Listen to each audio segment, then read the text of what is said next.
בשם השם נעשה ונצליח, שיעור תורה, ברוכים הבאים, תזכו למצוות רבות. Thank you for coming for the shiur Torah during the time where there's more Torah than ever needed in the world, Baruch Hashem. Today's shiur and the series is going to be dedicated to my Rabbanit, Levana Bat Sarah, for refuah shlema, refuat hanefesh, refuat haguf, הצלחה רבה בכל מעשי ידיה, לגדל בית של תורה, with our cute little kids, B'ezrat Hashem, will be גדולים בתורה, חיים ארוכים, שלמים, מלאים תורה, מצוות, גמילות חסדים, and also for all of those supporters that they know their names, every one of them, every single person that donates to B'ezrat Hashem or to us personally. B'ezrat Hashem, הקדוש ברוך הוא יברך אותם בכל מכל כל, חיים ארוכים, שלמים, מלאים תורה, מצוות, גמילות חסדים, ונחת, נחת יהודית בעזרת השם, as Rabbi Ephraim says, נחת יהודית.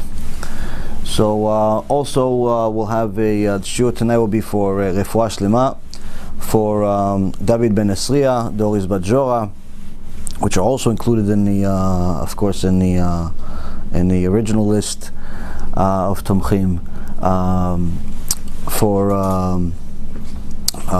Dvorah Bat Mercedes, Esther Bat Tzipora, Serach Bat Batya, Batya Bat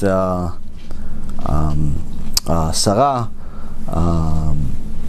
Elisheva Chaya Bat Sarah, and all of Am Yisrael B'ezrat Hashem will have refuah shlema, refuat hanefesh, refuat haguf. So Baruch Hashem, today we've decided that aside from talking about some current events, some interesting chidushim, some interesting insights, we're going to start a new series, B'ezrat Hashem. And the series is going to be based on the Chazon Ish Sefer EMUNAH v'Bitachon, Faith and Trust, it's called in English. But in reality, although the Sefer is called EMUNAH v'Bitachon, this Sefer is not just about EMUNAH and Bitachon, but rather about HaShkafa Yehudit. What is the HaShkafa, the right mindset, the right mentality, the correct way to view the world of a Jew? And now HaShkafa Yehudit is not like the mentality of a Jew is not like the mentality or the customs or what other words you could describe HaShkafa. It's really means the way you look at the world, viewpoint, I guess, but it's really not sufficient. The HaShkafa Yehudit is not something like the HaShkafa of the Goyim.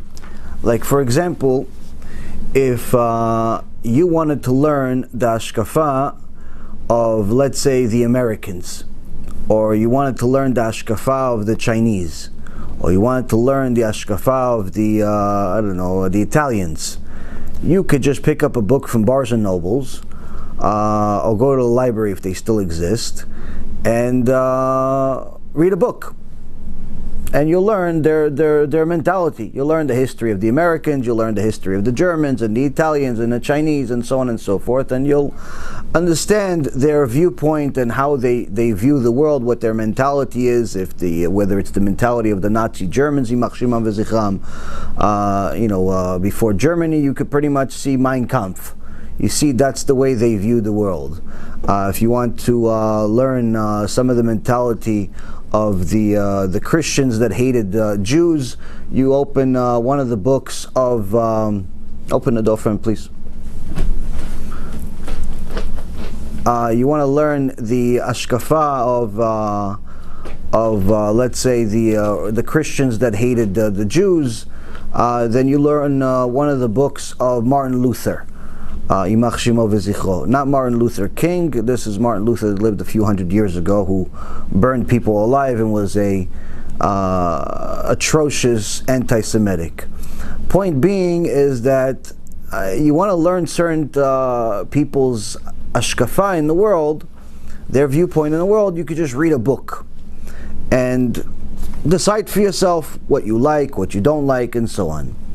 Now, the HaShkafa of a Jew, you cannot learn simply from just reading a book. You have to learn it from a Jew.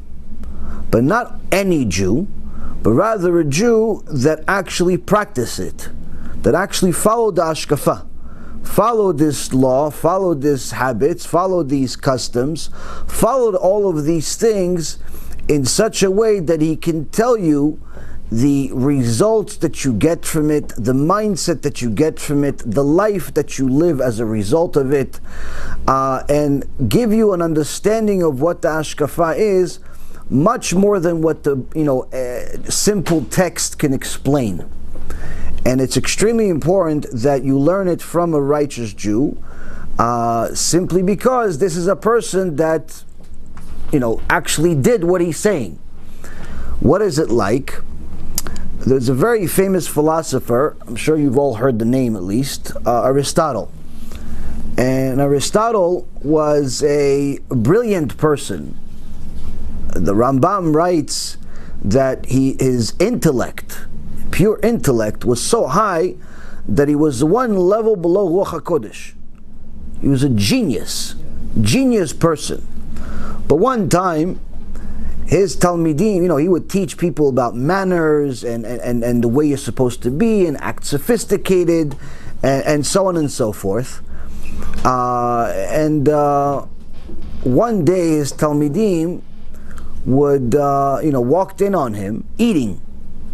And they saw that Aristotle is bent over like a dog, eating from a bowl, but without his hands, like a dog, eating like a dog, eating his food like a dog. And they couldn't believe their eyes that their master, their genius, their hero, is eating like a dog. And they tried getting his attention, and his head came out of the bowl for a moment, with all the food all over his face like a dog, and he just ignored him and completed his food. After he finished eating like an animal, they asked him, Master, please explain to us. You teach us all the time about how we're supposed to act a certain way and be a certain way. You're contradicting your own teaching. And he says to them, when I eat, I'm not Aristotle.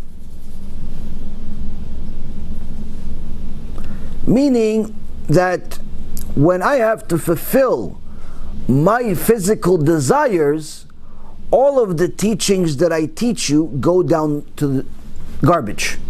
It's not relevant. Why? Because my physical desires are superior to the words that are coming out of my mouth and the thoughts that are in my head, and so on and so forth. HaShkafa Yehudit, the Jewish HaShkafa, if a person cannot control their physical desires, they're simply never going to arrive at a point where they have a Jewish HaShkafa, no matter what their acts are.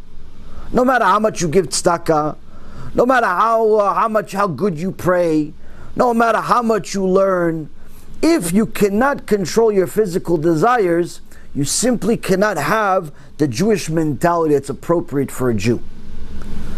So here we see already from the get-go that unless you're going to learn this HaShkafa from a Jew, from a righteous Jew like the Chazon Ish, that his whole life was dedicated to HaKadosh Baruch Hu in such a way that he literally monitored every one of the words that came out of his mouth from the time he was a boy, and did so many different amazing things in his life that it's hard to understand how a human can achieve all of this and still have the same 24 hours as us. You see that when he's saying these words, he's not only saying it to you, he's saying it to himself, but most importantly, he's living them.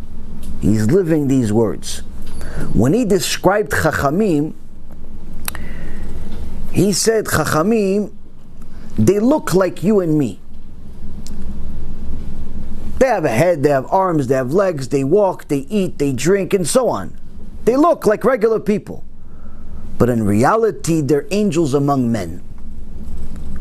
But you won't know that because that's all inside them. That's what's going on in their mind. That's what's going on in their heart. They're not worried about Corona. They're not worried about Corona. They're worried about, did I hurt the Jew? Did I said yes to him? Did I say yes abruptly, or did I say it appropriately? I said happy birthday to my wife. Did I say it the right way? Did I make her happy, or did I not make her happy? I gave a shiur today. Did I speak clearly that every person would understand whether they're a first grader or they're a Talmid Chacham, or did I speak inappropriately? I published a book. Did this book explain HaKadosh Baruch Hu's Ratzon, His will, like it's supposed to, or it's not supposed to? They would analyze every one of their actions to the minutest details. Needless to say, they analyze their food intake, their sleep intake, their actions between man and man, and as well as man and HaKadosh Baruch Hu, man in the Makom. So we hear a lot about, Musar. We teach, whether it's you have to maintain your anger, you have to control it, you have to make sure that you're generous, you have to make sure that you control your physical desires, and so on and so forth. But when all said and done, there is a lot of different individual teachings by different chachamim about emunah, about bitachon, about limud, about how a certain person should and shouldn't behave, and so on and so forth.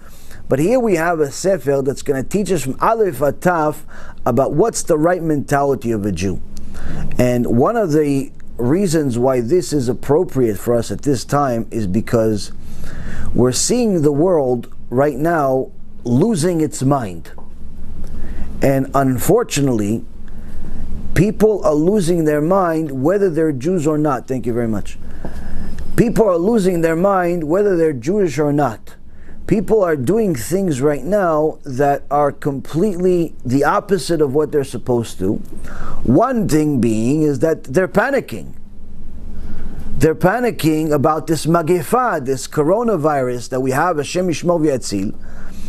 But to be concerned, any normal human being would understand that there is a reason to be concerned. HaKadosh Baruch Hu is bringing a decree on the whole world, and there's a reason to be concerned.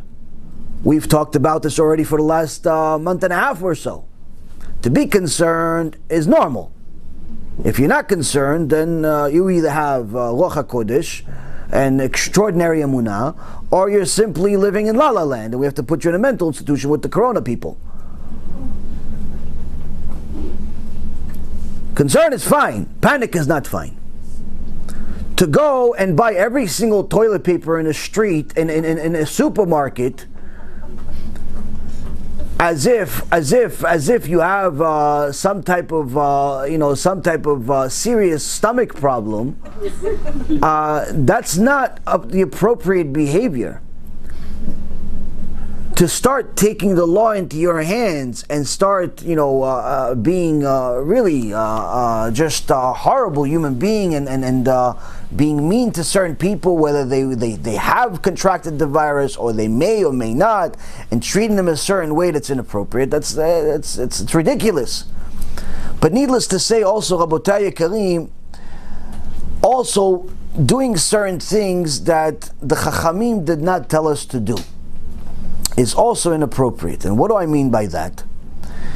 In Eretz Yisrael, the Chachamim did not plan on closing the yeshivot.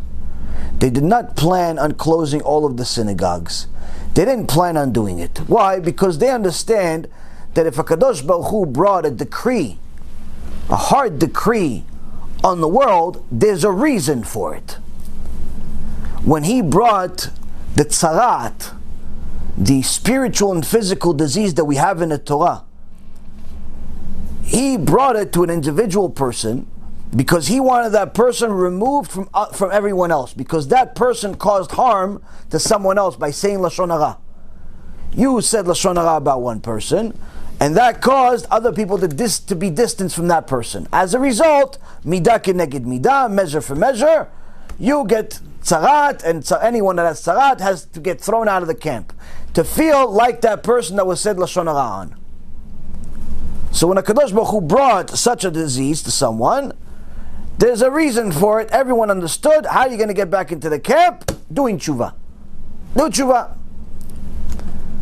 When HaKadosh Baruch Hu mentioned to us in the this past week's parashat Kitisa, he says, Kitisa et rosh bnei Yisrael epikudem v'natnu ish kofer nafsho la'Adonai bipkod otam v'lo yeh bahem negef bipkod otam.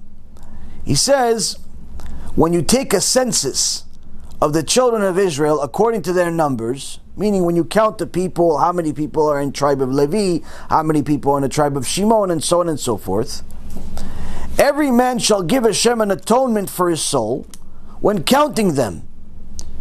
Meaning that don't count the people, have each person give a machatzita shekel, give a coin, count the coins. That's why you're not allowed to count Jews. Anytime you count for a minyan, you're not allowed to count the people. 1, 2, 3, 4, 5, 6, 7, and 8, 10. Not allowed to count people. You have to count their kippah, or their chairs, or something else. Why? Count the, have them, they shall give Hashem an atonement for his soul, so that there will not be a plague among them when counting them. He says even counting Jews can bring a plague. Why? Ayin hara. Ayin hara can also bring a plague. Evil eye. Why? You're counting all the Jews. That creates ayin hara. Oh wow, there's a lot of people in today's shul. Wow, ishtabach shemo, look at that. 517 people showed up to the shul today. Wow. Why are you counting people? Why? Count the chairs, count the kippah, count something else. Don't count Jews. Why? Because it creates ayin hara. So here we see another way that a magifa can come into the world. Kadosh Baruch Hu himself says, you have a problem with it, go talk to him. B'ezrat Hashem, once he gives you an answer, let me know if you have a different answer. Point is, Kadosh Baruch Hu says, don't count Jews. Don't count Jews. Why don't count Jews? That's why we never really know the numbers. 13 million, 20 million, 5 million. You ask the Goyim in UCLA, the higher end learning, in you ask them how many Jews are in the world. Average answer: 1 billion. 1 billion. How many Arabs? 20 million. The opposite, exact opposite. That's, they had an interview, a video of a bunch of college, higher learning college in UCLA. They asked them, how many Jews do you think are in the world? It said at least 1 billion. Some people said even more. How many Jewish countries are in the world? Oh, at least 40. How many Arabs are in the world? Maybe 10 million, 15 million. How many Arab countries in the world? 2, 3, maybe. Small people. It's the exact opposite of what reality is, even though there's only one Jewish country. But the point is, Rabotai Karim, is that we specifically do not know the exact number because we're not allowed to count Jews. Why? Kadosh Baruch Hu says this is a rule. This is a rule.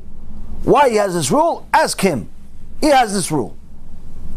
Which means, Rabotai, that HaKadosh Baruch Hu says, if we follow the rules, there's not going to be a magifa. There's not going to be a plague. If we don't follow the rules, Hashem yishmor v'yatzil, there's going to be it could be a magifa. Now, to be surprised that there's a magifa means you do not have the right HaShkafa in your head. Why? Look at what's happening in the world today. Look at what's happening. This last week's parasha, HaKadosh Baruch Hu says very seriously. He's not kidding around, I promise you.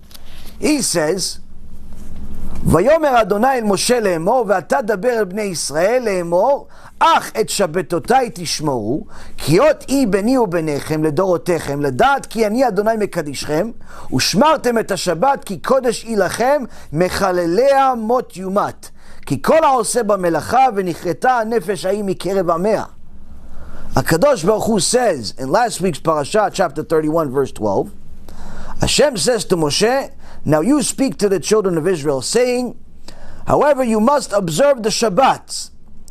Plural. It says Shabbats. Why Shabbats? Shabbatotai is plural. Don't just keep one Shabbat a year like they have this campaign. It's a nice campaign, but they should tell people to keep Shabbat all year.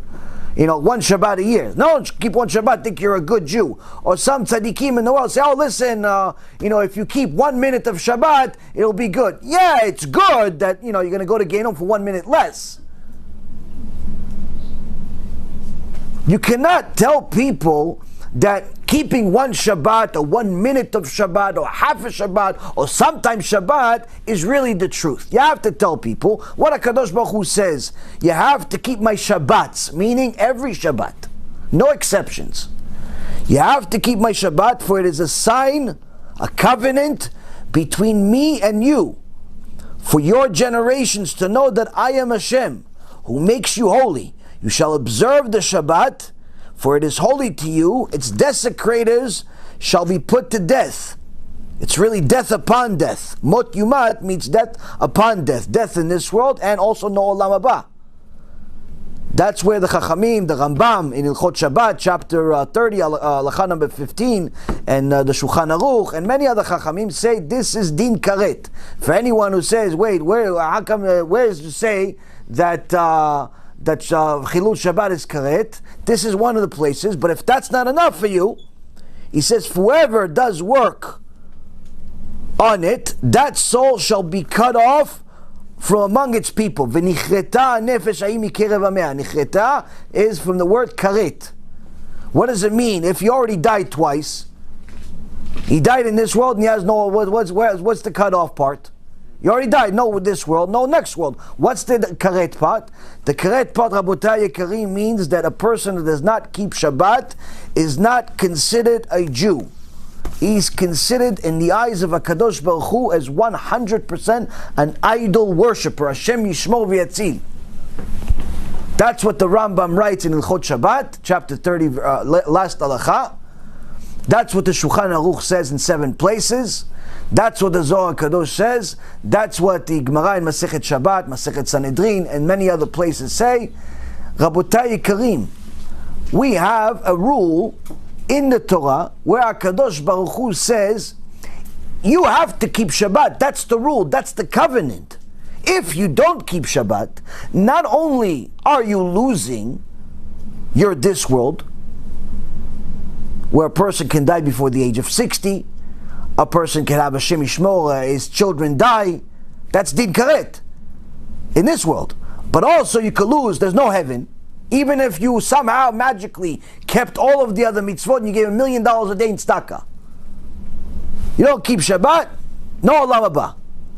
Hashem will give you the reward in this world. And not only that, you're also considered someone that's nichreta nefesh mikerav hamea, meaning that we cannot count you as a Jew as part of a minyan, as part of a Jewish ceremony.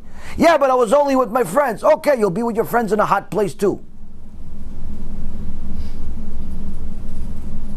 Now, why is this rule so critical to HaKadosh Baruch Hu? Because he says clearly, because this is so you know that I am Hashem who makes you holy. HaKadosh Baruch Hu Bechvodo Be'atzmo is saying to us clearly, when you keep Shabbat, you are saying to me, you believe in God. You believe in me, he says. When you do not keep Shabbat for whatever reason, it doesn't make a difference. It's hard for you, it's not hard for you, your parents let you, your parents don't let you, your wife hates you, your wife doesn't hate you. It doesn't make a difference. When you do not keep Shabbat, you're in essence saying to HaKadosh Baruch Hu, I'm an atheist. So now, when we have so many of our brothers and sisters, our dear holy brothers and sisters, that do not keep Shabbat, which according to statistics, it's somewhere in the neighborhood of 80% of our brothers and sisters do not keep Shabbat, that already shows that we're not keeping a rule much greater than the rule that he said that we would get a magefa for. What did he say we're going to get a magefa for? He said we'll get a magefa, we'll get a plague for what? For counting Jews. He didn't say we're going to kill us. He said you're going to suffer. Some people will die, some people no. But here he says anyone who doesn't keep Shabbat, finished. Now, so anyone that knows just this week's parasha, doesn't have to be a big Talmid Chacham, doesn't have to write books, doesn't have to be a scholar, doesn't have to give lectures. Anyone that just read this week's parasha one time in his life with commentary by Rashi already understands that the Magefa that we have right now is no surprise. Why are you acting surprised? Why are you acting surprised? What's so surprising? Surprising it didn't come before. It's a Kadosh Baruch Hu's mercy. It's a Kadosh Baruch Hu's mercy it didn't come before. But at the same token, a Kadosh Baruch Hu loves us. And therefore he waits, and he waits, and he waits, and he waits.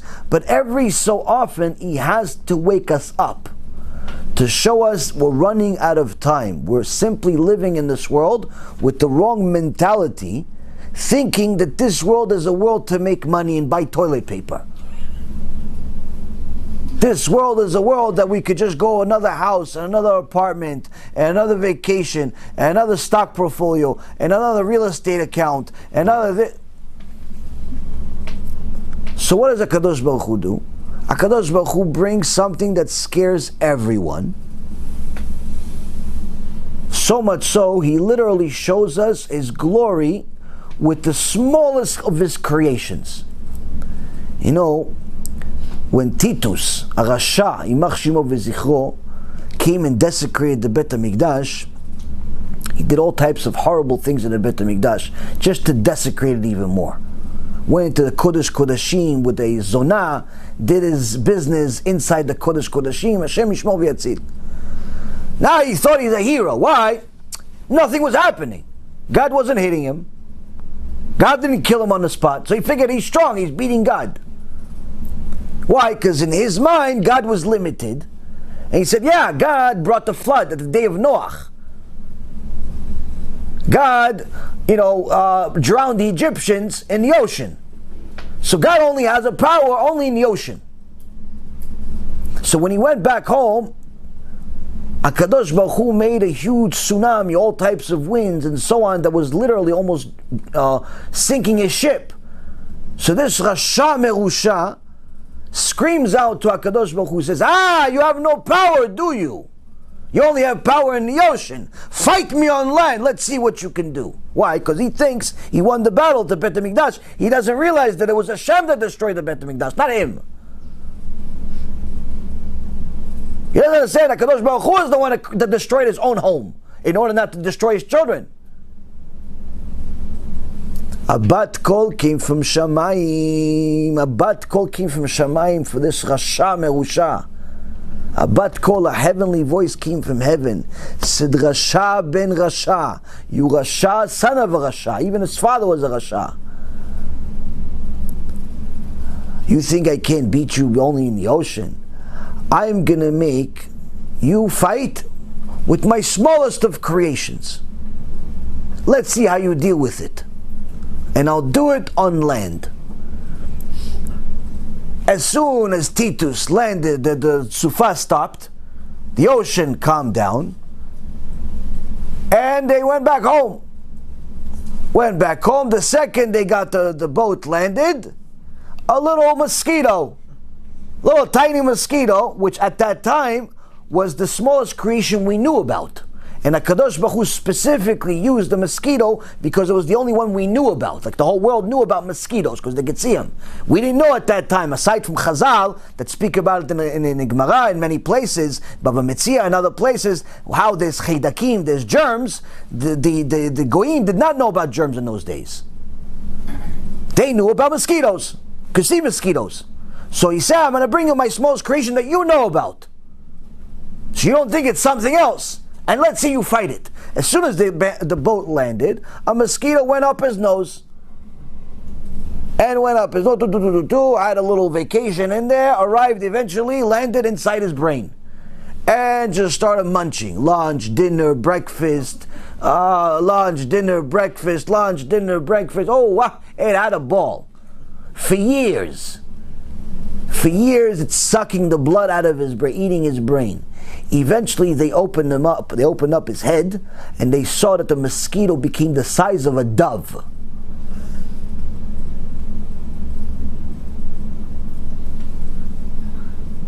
Titus couldn't fight the little mosquito. So big, so strong, but a mosquito he couldn't. Why? HaKadosh Baruch Hu wanted to show us His glory doesn't need to be some big giant or something big. It can be something small. But now that we've advanced, if you will, we know about things that are even smaller than mosquitoes. We know about germs. When HaKadosh Baruch Hu wants to rebuke the world, specifically Am Yisrael, for not keeping Shabbat, for not keeping other laws we'll discuss momentarily, He says to us, oh, you forgot about me? You have 1 million kids in Israel that don't know Shema Yisrael? God only knows how many kids in America don't know Shema Yisrael. Surely it's much more than Eretz Yisrael. You have almost 6 million Jews in America, maybe 10% of them actually keep Shabbat. Over 80% marry Goyim. 80% marry Goyim, Hashem Yishmor V'Yatzil. 80% we're talking about, we're one generation away from no more Judaism in America. You forgot about God? You want to be like the Goyim? Let's see you deal with why. Because you're focused on business, you want to make money like them, you want to socialize like them, you want to do everything like them. Okay, I'm going to send you something to put everything on hold. Why? Because you said you're busy, right? You're busy with work, you're busy making money, you're busy going to the store buying toilet paper, you're busy walking your dog, you're busy walking your cat, you're busy a lot of stuff, right? How about this? I'm going to make you stop being busy. How? I'm going to send you my smallest creation that you know about. That's going to stop the world in a second. Hence what's happening right now. A little chaydak. A little germ that you cannot see. A virus that you cannot see with the naked eye. And unless you're an expert, you wouldn't even know what you're looking for. Has put the world on its knees. The economy is plummeting. The market is plummeting. And anyone that thinks this is it, you're kidding yourself. This is only the beginning. And the reason why is because everyone that buys into the market buys things based on anticipation of the future. The market is an anticipatory vehicle. It reacts based on what people think will happen. Meaning, you invest into a stock today based on what you think the company will make in the future. Not based on what they're making today. Based on what making today is called a book value. That's their current assets.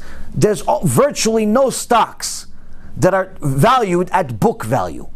Why? They're all valued much higher than book value. They're valued based on earnings, based on the future, based on what they will make in the future, which in essence is supposed to increase the value.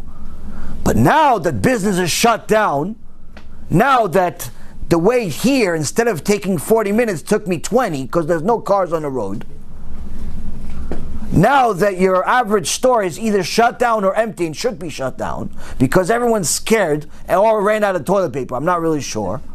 The reality is that business is being influenced in such a huge way that it's shut down. That means that the earnings are going to be affected in such a way that we've never seen it before, even during times like the Great Depression, even during times like the Great Recession we had about 10, 12 years ago in 2007, 2008. Because even though the economy was going down, there was still business. They didn't make as much, but they still made something. Now you have many businesses simply closing down. Why? They're scared. They're scared of dying. No matter how much money in the world they're going to make, not make, they're scared that maybe the next guy who has corona and they don't know if there's a cure. Everybody's exaggerating the effects much more than what they are, and so on and so forth, whether exaggerating or they know. Whatever the case is, bottom line is, everyone is scared to death. And no one thinks in their right mind that money is worth it. Even though they sacrificed their entire life, their marriage, their sanity, their religion, their Olam HaBa for money, but now when it came to physicality as far as life, no, it's no longer worth it. Because they figured that if I go to work, or if I go to school, or if I go to shul, or if I go this, or if I go that, maybe I'm going to die. Why? Because I saw some videos on the internet of a few people walking around normal and then they just died. So they think that that's going to happen to them. HaKadosh Baruch Hu put that in their mind. Put that fear in their mind. Why? He wants you to stop for a second, start thinking. Think about what's the point of your life. Why are you here? Why are you here? For what? What, to make money? Okay, so now you can't make money. So what? There's no point in your life? You're going to jump off a bridge? Maybe the bridge has corona. So you can get virus first, then the corona. At least don't get the virus. No? What's the point of your life? To get married? Okay, now you're married, but you can't touch your wife. Why? Maybe she has corona. What, kids? You don't even want to touch your wife. Maybe you're not going to have kids because there's corona. Maybe instead of a kid, corona's going to come out. Hashem Yishmor. Point being, Rabotai, is that people are scared to death. They don't know what to do with themselves. We're marking the issue a little bit to make light of it, so you guys are not so nervous, but the point is, HaKadosh Baruch Hu is putting the entire world in a situation to start thinking, what's the point of your life? Why are you here? Okay, you want to make a living. No one ever told you don't make a living. Gemara says you have to. You have to make a living. Don't be a torach letzibur. Don't be one of these people that's like constantly depending on the public, and instead of learning Torah, you're collecting tzedakah all day. Go make a living. Go get a job. No problem. But no one ever said work but don't study. Work but don't pray. You want to pray? You want to work? No problem, work. But the problem is we took it too far. We took work, we took business, we took money, we took marriage, we took our physicality, our desires, our physical desires too far, to the point where we forgot God. We forgot the rules of God. And therefore, this generation is the most secular generation in history. No other generation has had as many people violate Shabbat as we have today. Now, part of the problem is that we are not brought up with the right HaShkafa, the right mentality of what it means to be a Jew. And even if you go and you get as many emails as I do from different places and different people, you get to see what's happening in different communities. You even see that sometimes even the people that are supposed to be leaders, the rabbis or the boards of these synagogues, they themselves have the wrong HaShkafa. Why? Because the Rabbanim in Eretz Yisrael, especially the serious Talmidei Chachamim, they weren't planning on shutting down the shuls. They came to Rav Kanievsky and said, shut down the shuls. He goes, no. Shut down the yeshivot? No. Why? We know there's a problem. HaKadosh Baruch Hu is not happy, and we know what the solution is. What's the solution? Follow the rules. Learn more Torah, give more tzedakah, do TeShuva for different things that you're weak on, and so on and so forth. We know that's the solution. Wait, to get the cure from some doctor? Anyone that just relies on doctors is making a mistake. How do we know? We look at the Torah. Torah has everything in it. No exceptions. There was a very holy king. A very holy king that did well in the eyes of HaKadosh Baruch Hu. This king was named Asa. It's in the book of Kings, but also in Chronicles. And it says in Chronicles 2, chapter 15, verse 17, says that Asa's heart was perfect all of his days. He brought in the consecrated goods of his father and his own consecrated goods to the temple of Hashem. He followed what Hashem said. Asa was a good king. But later on, not too far later, it says that Asa became ill in his legs in the 39th year of his reign, until his illness spread upwards. Also in his illness, he did not seek out Hashem, but only doctors. Asa lay with his forefathers. He died in his 41st year of his reign. So you see that as righteous as Asa was, that there's a verse in the Torah that says that all of his life, he was perfect. His heart was perfect with Hashem. He prayed with minyan, he gave tzedakah, he learned Torah, he did all the good things. But he had, in his level, one little missing ingredient. Why? When he got sick, he relied on doctors. He didn't pray to Hashem more. He didn't do TeShuva on something. He didn't figure out, maybe I got to do something about it. Maybe I got to do TeShuva for something. Maybe I'm missing something. I made a mistake along the way. Let me just go to the doctor. I'm sick. Let me go to the doctor. The sickness from his leg ended up killing him. And this is a righteous person. Why? Is a something chaser, there's something missing. Something was missing, and in his level, HaKadosh Baruch Hu judged him like the thinness of a hair, and the hair's breadth. The more righteous you are, the more HaKadosh Baruch Hu expects from you. That doesn't give a get out of jail free card for all the people that are not exactly righteous. He'll judge you exactly as you are, with Genom, Kafakela, and everything in between. But the point is, Rabotai Yekarim, is that to think and to lead our communities to think that the solution is going to come from doctors is not the right HaShkafa. It's not the right HaShkafa. So how come the righteous Rabbanim of Eretz Yisrael eventually elected to shut down their kollels? How come? And it's not considered a mistake, because it became the law of the land. Bibi and his friends decided there's too much danger for this little country, because people that traveled, people that conducted business, people that did all types of things that could have this disease, this virus. And in order to protect the public, they want to contain the damage by making sure that there's no gathering of 10 people or more. The schools have to be closed, and so on and so forth. Which means that if you keep your school open or you keep your kollel open, you are now violating the law. And violating the law could be considered even Chilul Hashem. They're going to say, see, these religious people, they're not part of us, they're different people. That's what the secular Zionists are looking for. They're looking for the religious people to do something wrong. So that's the reason why they closed it over there. Does that mean that we are supposed to close it over here? According to Chachamim, no.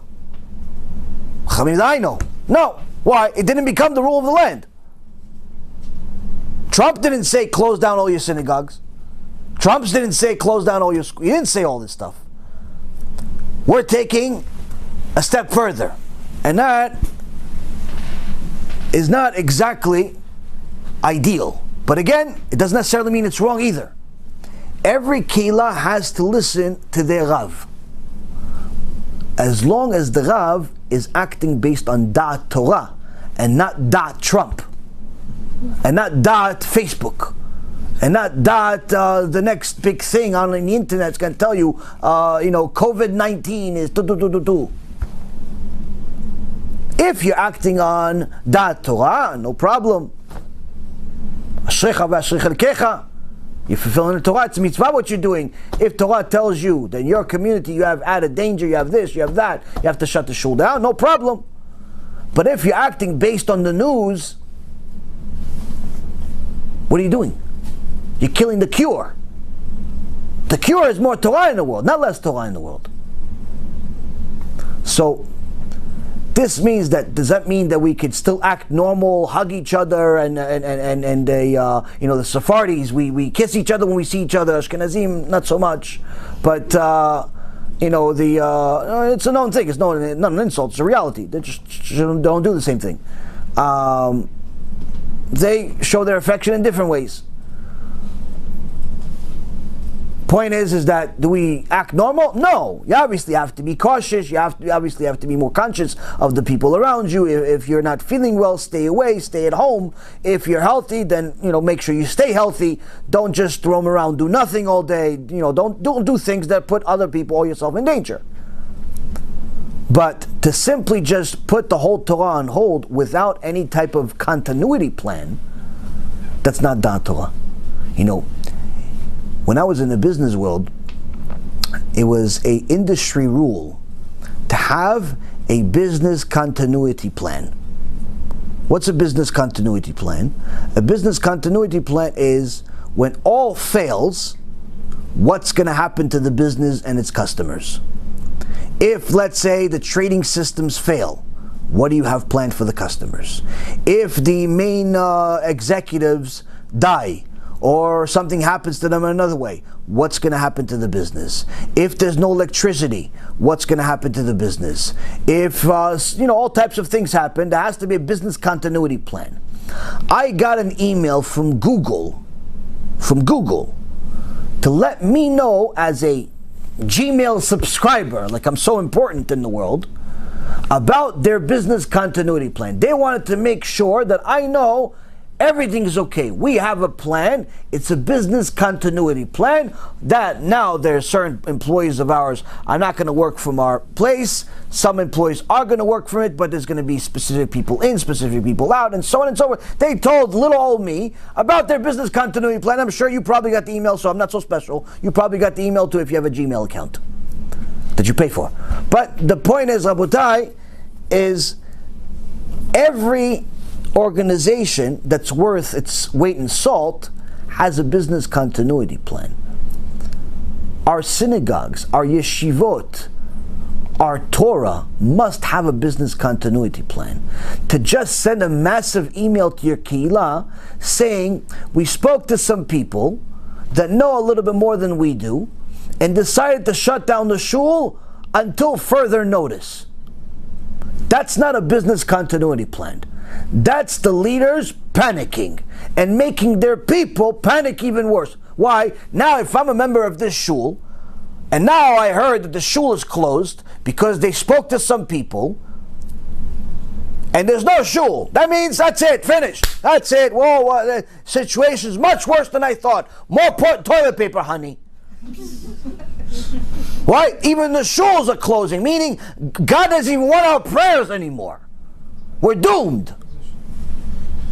Hashem yishmo for such leaders.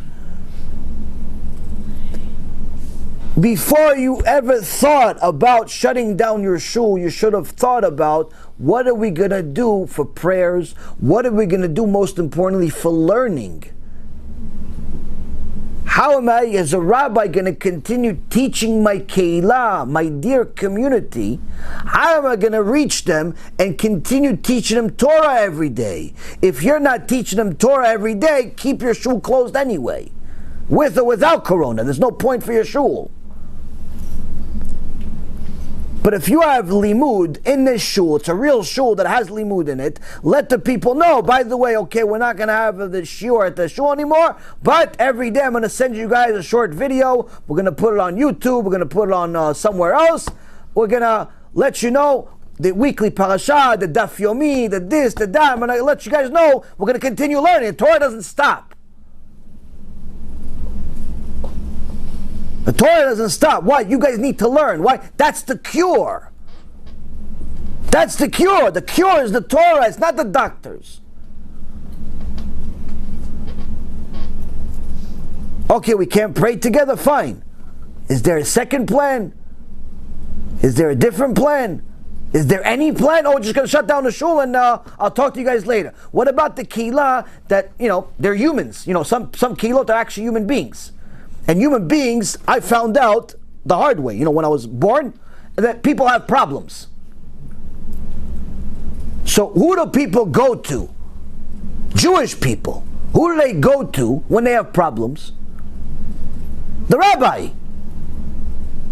So Mr. Rabbi, where am I going to go to now that the shul is closed? I used to come to you every morning, tell you about my problems. I used to go to you every once a week on Shabbat, tell you about my problems, so you can help me. The shul's closed. Can you let me know? What happened? Oh no, they can figure it out. Maybe they'll just call me. Why do I have to figure it out? Why don't you tell me in the announcement? Since you wrote 18 paragraphs about coronavirus like you're some medical expert, why couldn't you write, by the way, I will be available every day from this time to that time to answer your problems? The consulting continues. By just sending people a blanket email that the shul is closed or the yeshiva is closed, all we're doing is making people panic even worse than what they were already. And if you're a leader that's panicking, who needs you? A leader is not allowed to panic. A leader is not allowed to be scared.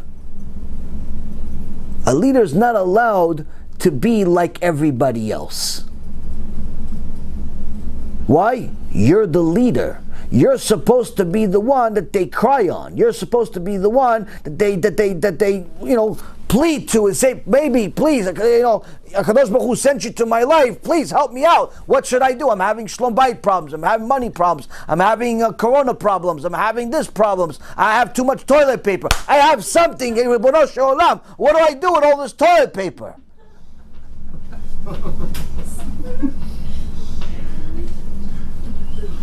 Now, if you're not going to be there because the shul is closed, what am I going to do? What am I going to do? No, my kila knows me. No, my friend. What about the people that are on your email list that are not part of your kila?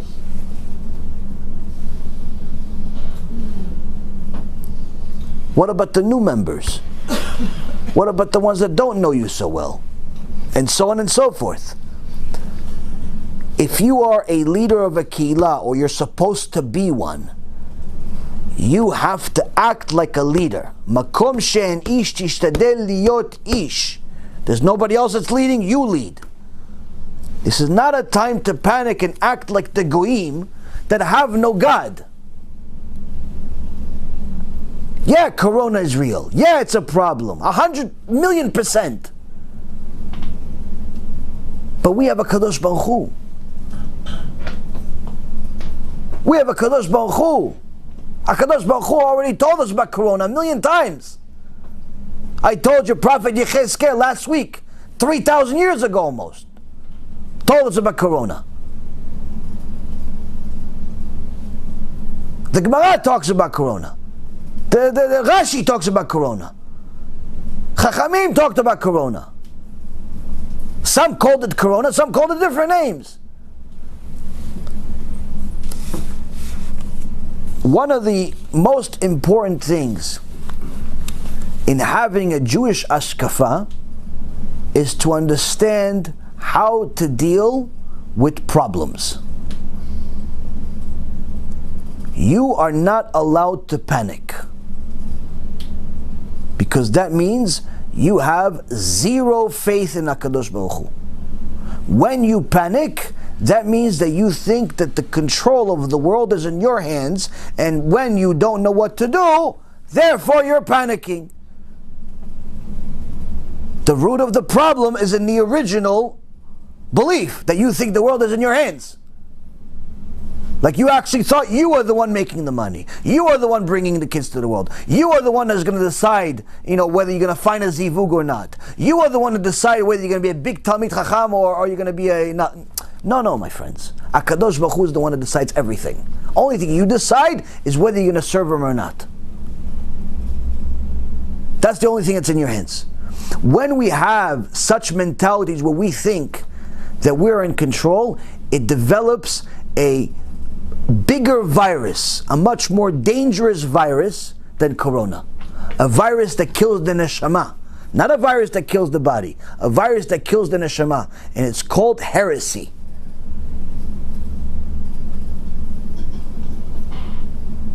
This H virus is much more dangerous than Corona. Corona, worst case scenario, body. Worst case scenario. Person can still go to Gan Eden as long as he did everything he was supposed to do. Heresy, no, nothing. Nothing here, nothing there. Bad life here, and a horrible situation over there. When a person has this virus, this heretical virus in his mind, and he or she thinks that she's in control of the world, she's in control of her life, they'll say stupid things like, no, this has nothing to do with God, this is just an epidemic that happens in the world, and it's up to us people to find a cure. Like some Jewish guy made a comment today. Why do you always involve God in everything? Why? Because in his mind, God is an afterthought. God is like something that's like, when we need him. Like Social Security.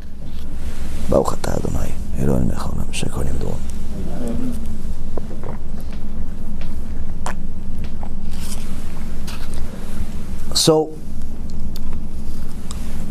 a person must understand that when you want to start developing the right Jewish HaShkafa, you already have to start aspiring. You can't get there on day one. You already have to start aspiring to get EMUNAH and bitachon. You have to. It's not something that's good to have, hopefully. No. You have to. Meaning, just like you have to have money in order to survive in the world, you have to buy stuff. Just like you have to have air to breathe because you have to live. Just like you have to go to the bathroom. Just like, all types of things that are necessary in life. EMUNAH and bitachon are necessary in life.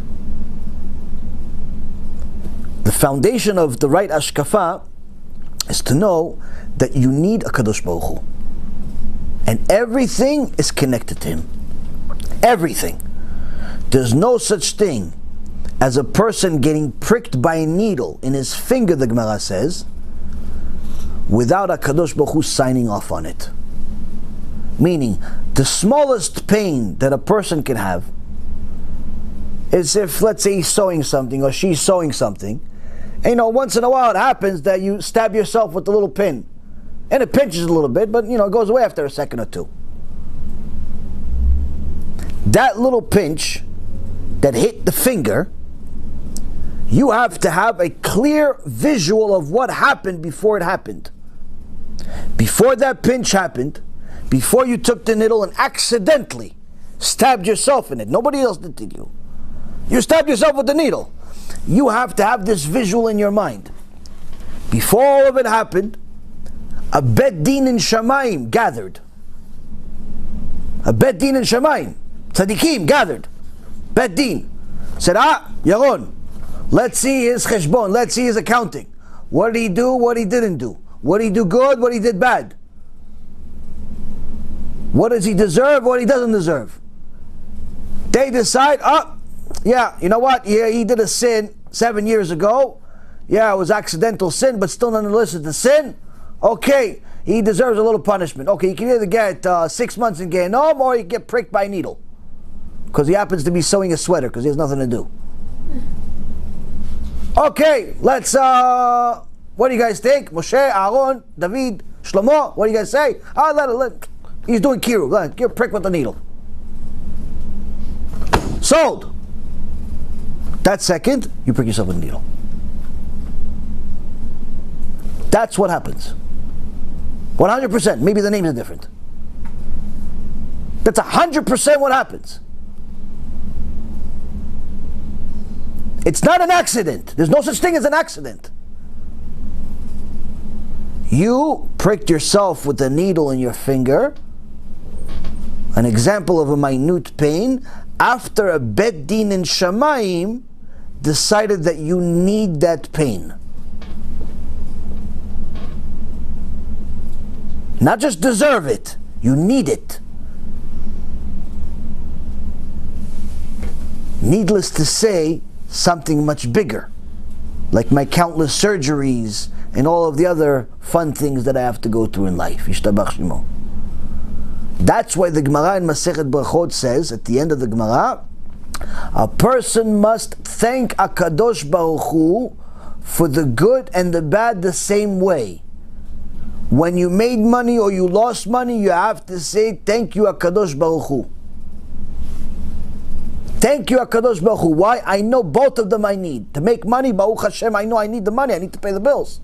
You lost the money, thank you HaKadosh Baruch Hu. I know I need to lose the money. Why? Because I probably murdered something at somewhere down the road, and you probably said, listen, you're a death penalty. But it's either I kill you or I take your money, because your money is equal to life. So thank you HaKadosh Baruch Hu for giving me life and taking the money instead. That's the right Jewish HaShkafa.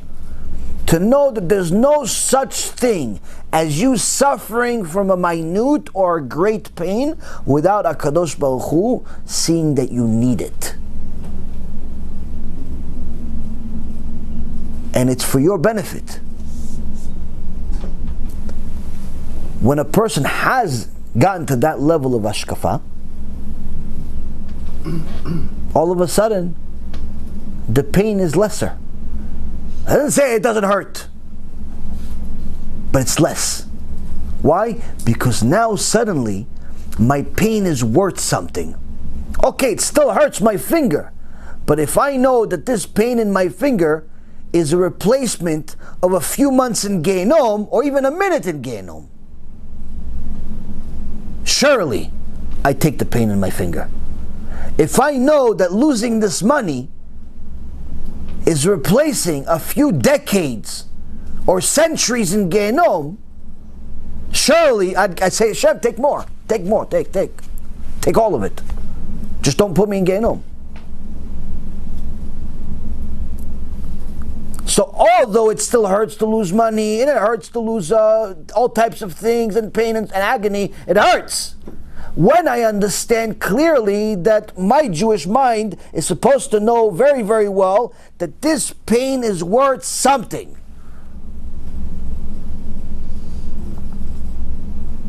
Automatically it hurts less. But that's only when you view it on yourself. Never tell someone else, oh, what, you just lost all your money? Ah, Baruch Hashem, you lost all your money. It's instead of your life. Don't ever do that. Everything I just said is to yourself. Other people, they tell you they lost. Someone died, Hashem Yishmor. Someone lost. Someone is in pain. Mourn with them. Cry with them. Why? They need to discover it.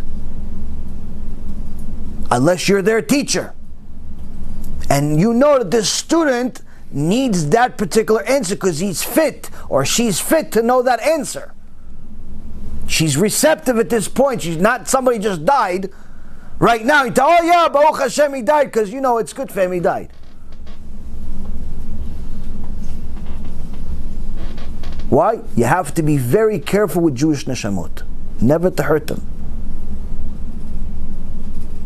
We learned this from the story a few weeks ago from Pnina and Chana.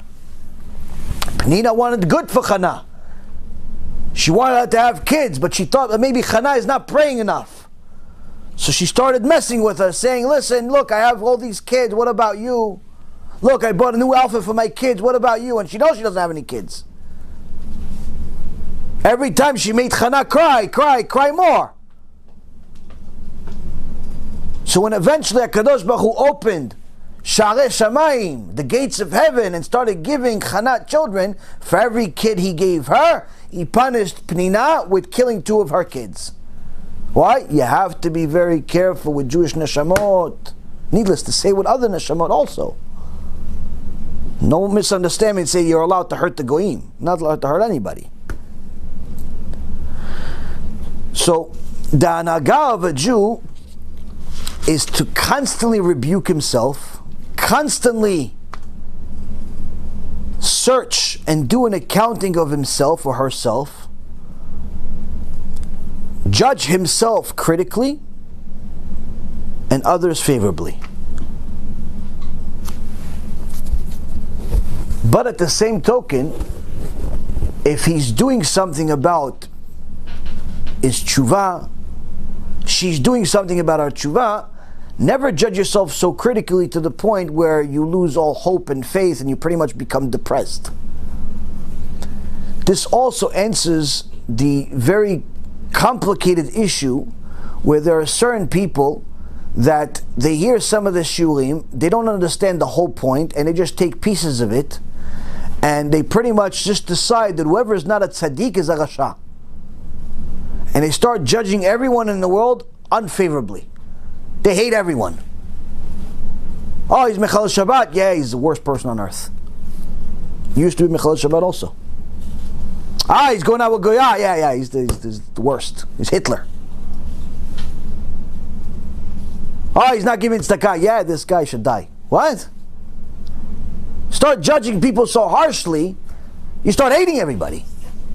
Which means that instead of becoming a tzaddik or tzaddikah, you become a naval birshut Torah, despicable, in the name of Torah. Why? You forgot that part of the HaShkafa is not just love HaKadosh Baruch Hu, try to perfect the mitzvot, try to perfect yourself, but also find a way to see the good in others in order to help them get to the same point. Not judge them harshly and hate everyone. Unless they are machtia rabim, unless they're enemies. Unless there are people that cause other people to sin. So, to give you a little bit of an understanding of how much Gdolei Torah did in order to make Jewish people happy, there was a Chacham by the name of Rav Dov Berish Rappaport, a Kohen.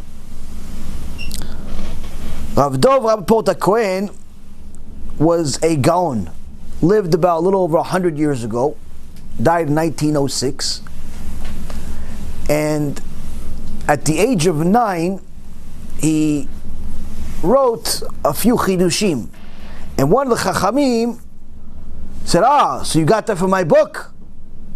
And the little kid, no, I didn't get it from your book, it's my chidushim. No, it's from my book. Well, you're stealing my chidushim, it's not good. He goes, no, the kid was like, no, Kvod Harav, it's my chidushim. Later that Chacham found out that he didn't publish those things yet. It was really the kid's chidushim. 9 years old. 9 years old, already had the mindset of a Talmid Chacham that's 60, 70 years old. At some point, later on, he published a book called Derech HaMelech. And talked about the Rambam, the Halacha, and so on. And it's customary that the Chachamim, when they write a book, they don't just name the book like the Goyim name the books. Like what's going to sell, or a catchy title. Usually the titles are something that connects to them by having the words be an acronym, one of the words or all of the words be an acronym for their name. So for example, Rabbi Ephraim's first book that he published is Ach Tov LeYisrael. Now Ach Tov LeYisrael is a verse in the Torah, in the Tanakh. But the word Ach is Aleph Chaf, Aleph Ephraim, Chaf Kachlon. Rabbi Ephraim Kachlon.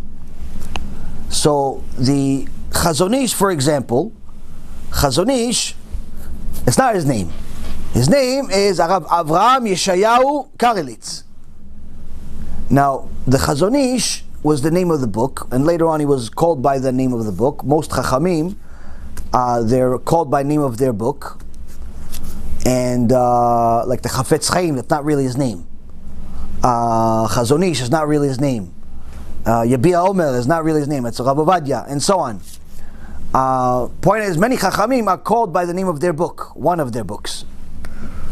And the Chazon Ish is, how do we get Chazon Ish? Because the acronym for his name, Avraham Yeshayahu Karelitz, is Ish, Aleph Yud Shin. So Rav Dov Berish Rappaport Kohen called his first book Derech HaMelech, and Derech being Dov Rappaport Kohen, a Kohen. So when he first published it, one of the people over there came to him and was like, wow, you published a book, Mazal Tov, but you called it Derech HaMelech, huh? Derech Dov Rappaport Kohen, huh? No good. No good. Why no good? Why? What's wrong? Because it's not customary it's not customary for you to really include Rappaport, the last name, the family name. Dov Kohen, no problem, but Rappaport also in there? It's not really customary to do that. Why? So Rabbi Paul says to them, oh, why someone saying something? Because there was a few people that said it's not appropriate. He goes, okay, so tell them I'm going to republish it. And make sure that it's known that the derech doesn't mean Dov Rappaport Cohen, it's Rabbi Dov Cohen. How is he going to know? He republished the book, and on every single page, 500 pages plus, he wrote on the bottom, he wrote on top, Derech HaMelech, and on the bottom of it, Rabbi Dov Cohen. Meaning, don't think that this is Rappaport. This Resh is Rabbi. Why? So you don't get upset. Now the two, from almost a millennia ago, first halakha, he says, when you do avodat Hashem, don't be embarrassed by the haters. Don't pay any mind to them. There's haters. They hate you because you're writing books. They hate you because you're giving lectures. They hate you because you're giving musar and you're helping people do tshuva, but they're haters. Don't pay any mind to them. It's halakha. Don't pay any attention to them. Surely Rav Rappaport understood this halakha much better than I even say it.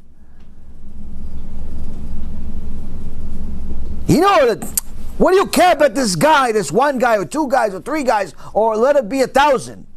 What do you care about them saying that they're upset that you call the Derech HaMelech and that they think that maybe it's connected to your name? It's your book. Write whatever you want. Go fly a kite. You don't want it? Don't read the book. What's the problem? That's what all of us would do. But Gedolei Yisrael don't think like us. What do they think like? It's like, wait a minute. Hold on. Me changing the whole book and making sure that everyone knows that the Resh stands for Rabbi, not Rappaport, is going to make a Jew happy? Got to do it. So fine. But why on every page? Why just write it on the front and finished? Write your name on the front. That's it. Why every single page? So they asked him, Kvod Harav, okay, we got it. It's not Rappaport. But why did you put your name on every single page? It's one of the only books in all of Klal Yisrael that has the name of the rabbi on every single page. I've never seen such a thing. Why on every single page? They asked him. He said, because maybe one of these people that's upset at me, he's not going to really want to read the book. So he's going to open the book. He's not going to read the whole thing. He's going to open the book. So I want to make sure that wherever he opens the book, he sees it's not Rappaport, it's Rabbi. So he's not upset at me anymore. Why? Mitzvah to make a Jew happy.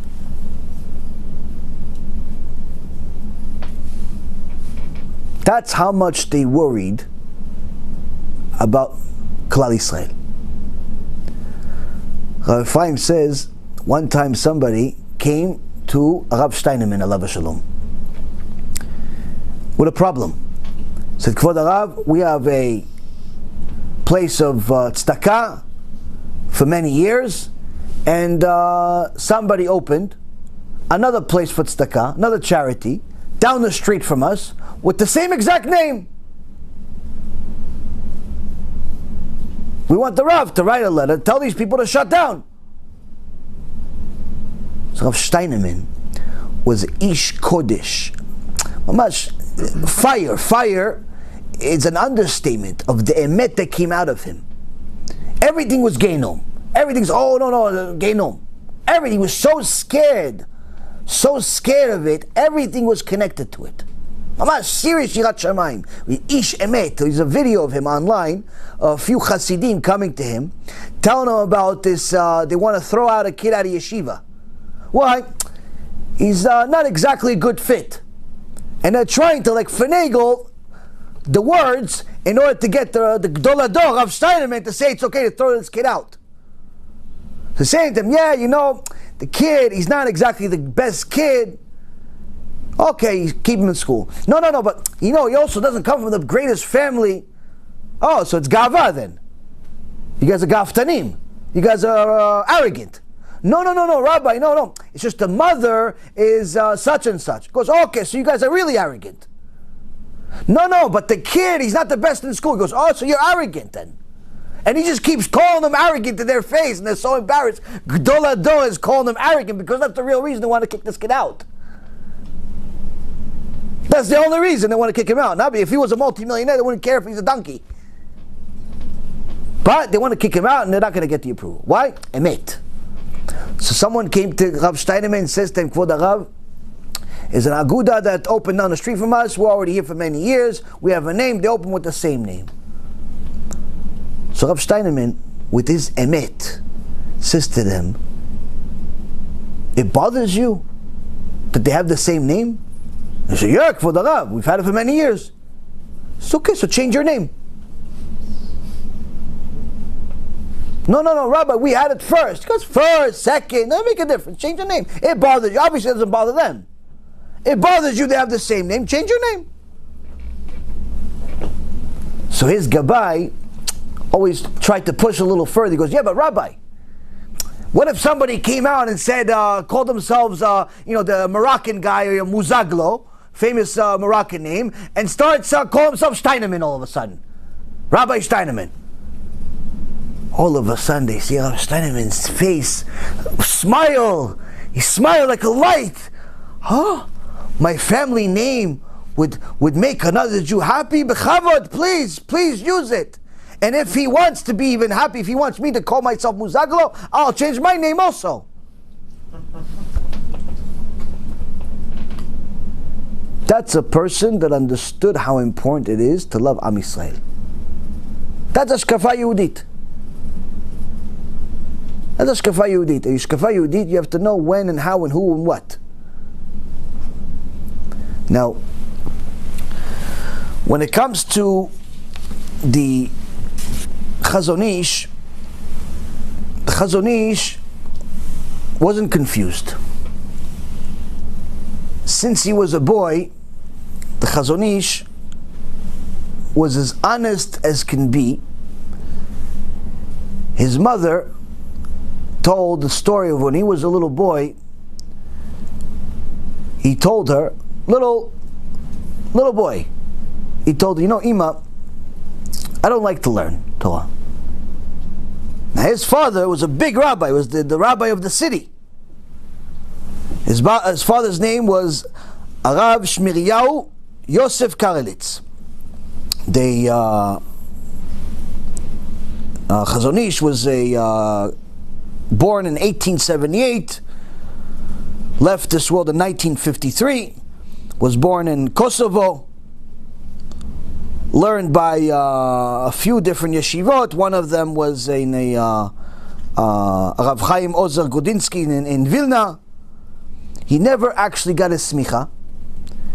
He got a learning from Rav Moshe Tovia, and he got some type of certificate from him, but he never got an official smicha. So people say, where'd you get your smicha? Chazon Ish didn't have a smicha, but he was still Gadol Hador. But when he was a little boy, he tells his mom, I don't like learning Torah, but I know it's good. I know it's a good thing to do, so if it's a good thing to do, I'm going to do it because that means the sweetness, the enjoyment from it will come later.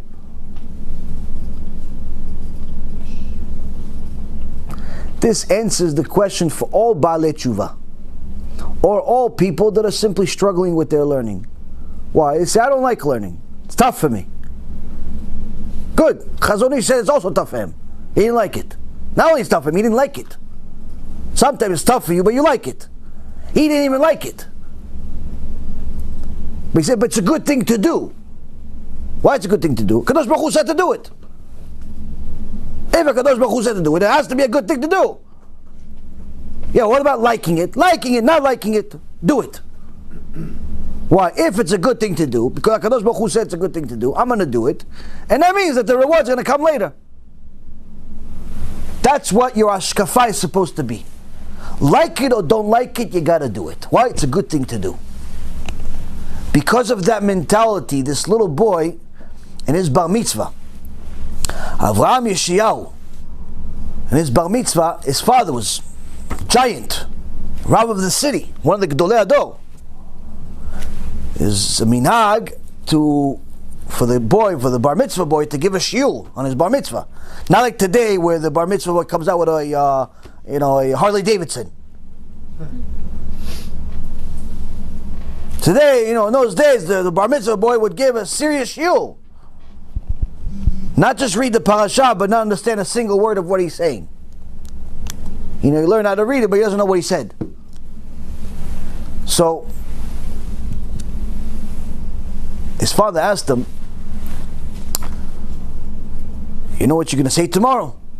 Yeah, I have the whole thing memorized, Abba. Okay. His bar mitzvah. No, there's many rabbanim. His father being such a big rabbi, invites a lot of rabbanim.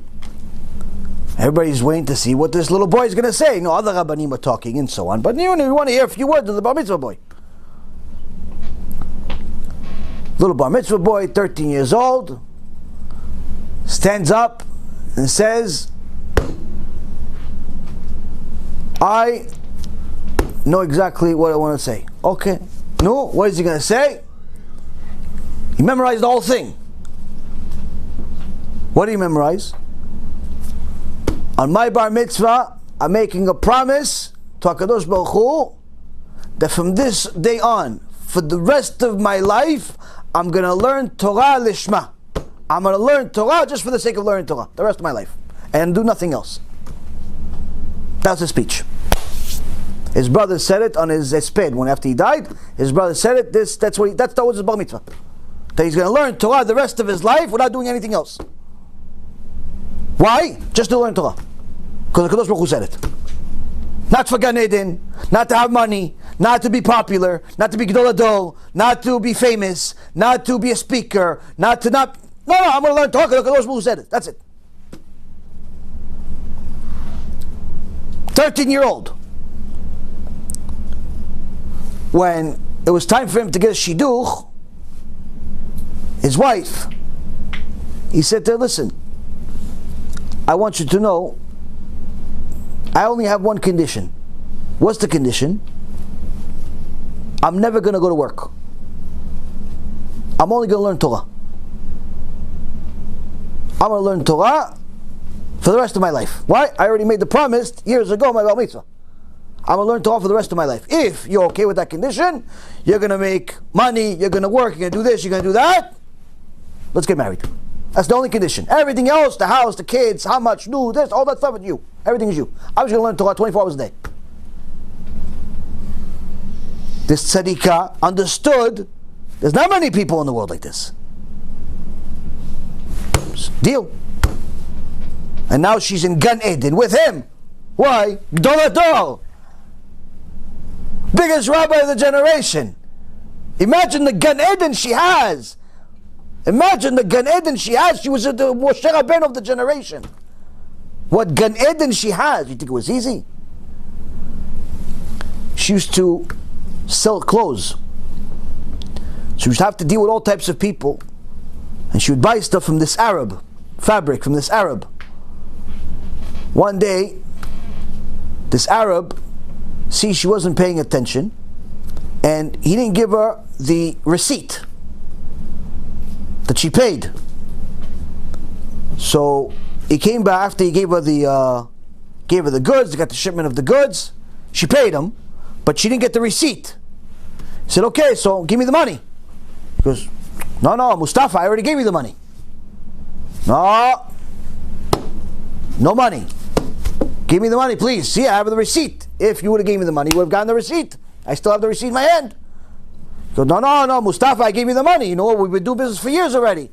No, you didn't give me the money. I'm going to sue you. He goes to court, sues her.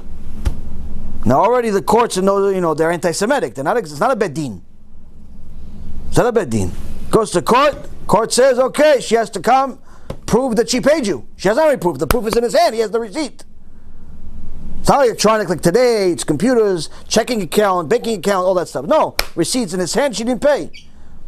The poor lady, she gets the notice from the court. You have to show up to court at such and such time today.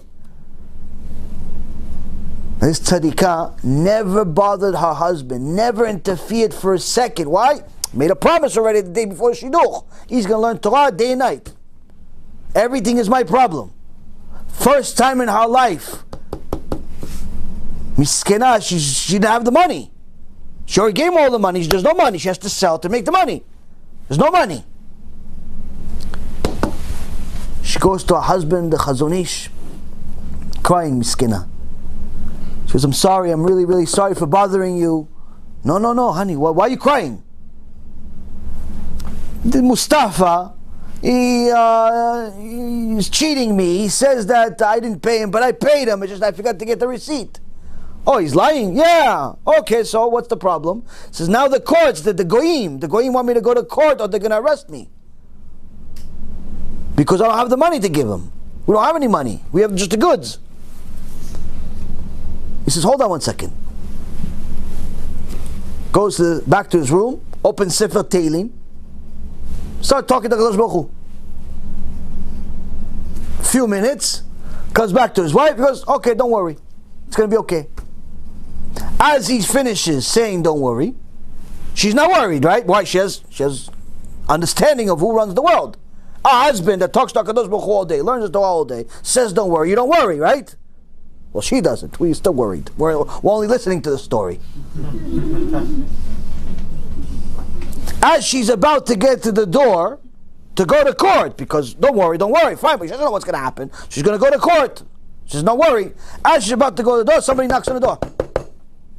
Opens the door, messenger. Oh, here you go. The Charles cancered Mustafa died.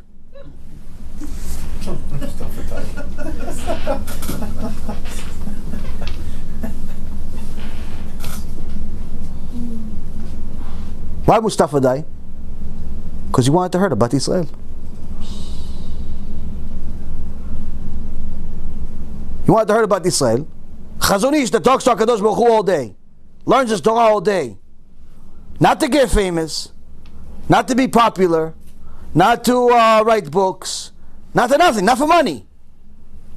Said HaKadosh Baruch Hu, this is bothering my limud, so it's bothering our conversation with Hashem. She's crying. Tzadikah is crying. Okay, HaKadosh Baruch Hu said, let's kill Mustafa then. Corona.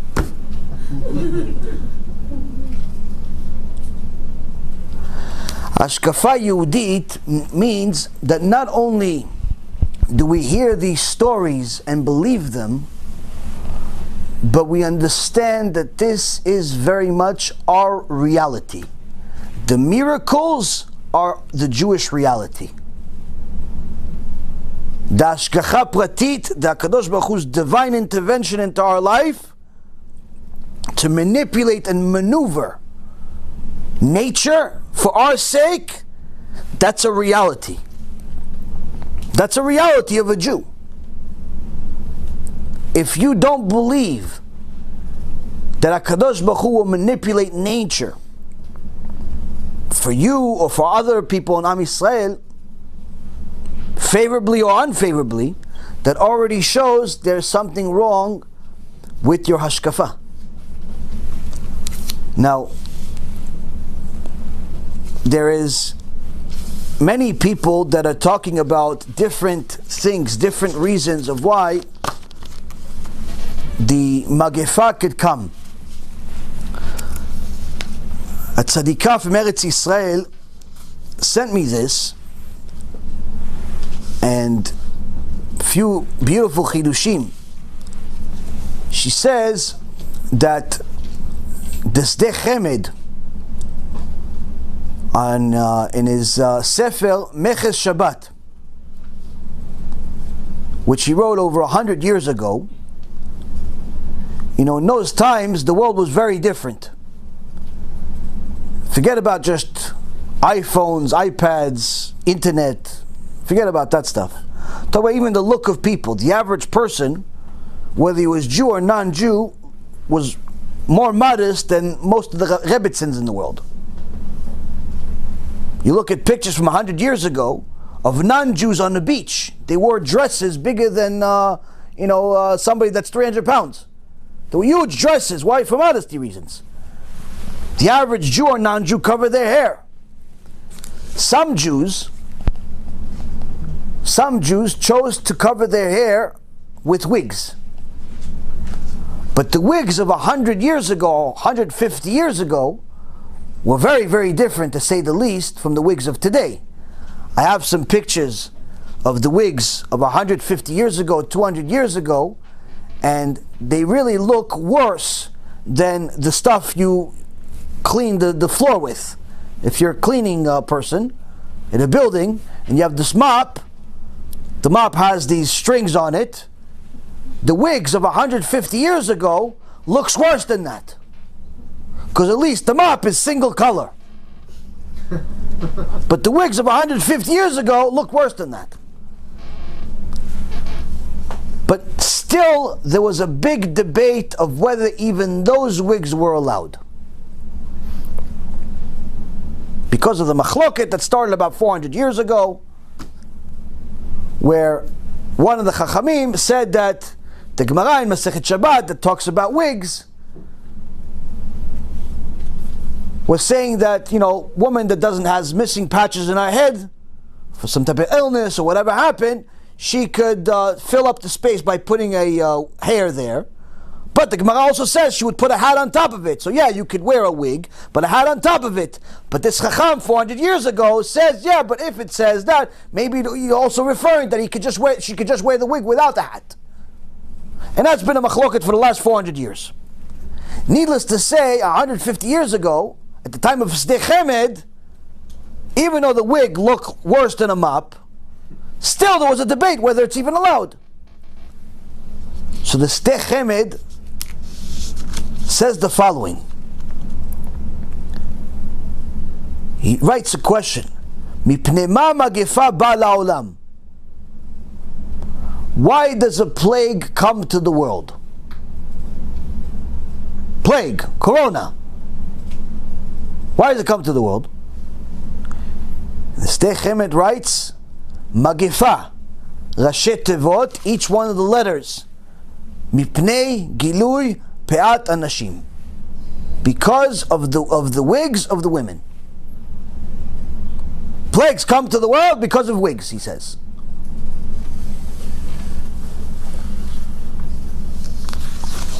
So here you see that already 150 years ago, Chachamim were not only did they said that wigs are not good before the whole avodah zarah and all that stuff, but they said that it's not only not good, but it could cause harm to the whole nation.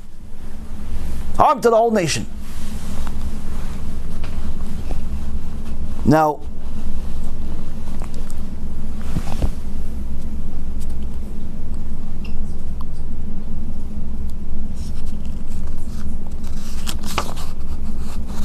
the Shulchan Aruch in Orach Chaim 75 2 with Mishnah Brura says that Kisui Rosh, the covering of a woman's head, has to be even inside the house, and it's forbidden for the man, including the husband, to recite the Shema Yisrael or other prayers in front of a woman, including his wife, if her hair is exposed. Meaning that the Sdei Chemed understood the magnitude of a woman that covers her hair with a wig to such an extent that he said, listen, you that are wearing wigs that look worse than a mop could be confused. Could confuse certain people to think that it's real hair, and is technically still going against the rule that he understands of what it is, and most of the Chachamim understand what it is, and it creates damage. What kind of damage?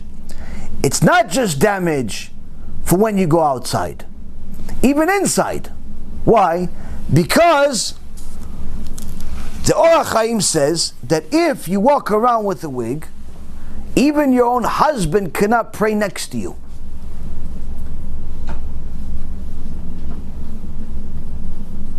Now, Rav Tzion Abba Shaul wrote otherwise. He says that if it is only your wife and she's wearing a wig inside the house, then you're allowed to pray next to her. Because it's your wife. Other women, obviously, no. Now, of course, this can create a lot of debates between people. No, but the this, but the that. The point I'm trying to make is not go into the whole wig debate again. We've already done enough about that. The whole point is that if this type of bomb doesn't affect you and make you think twice before you wear a wig, that means there's a little bit of a problem with your HaShkafa. Why? Because regardless of who said it's okay, whether it's be the Lubavitch Rebbe Alav Shalom or a few other Chachamim that mention it's okay, regardless, you cannot just go and ignore this Dechemed, the Gaon Mivilna, Yonatan ben Uziel,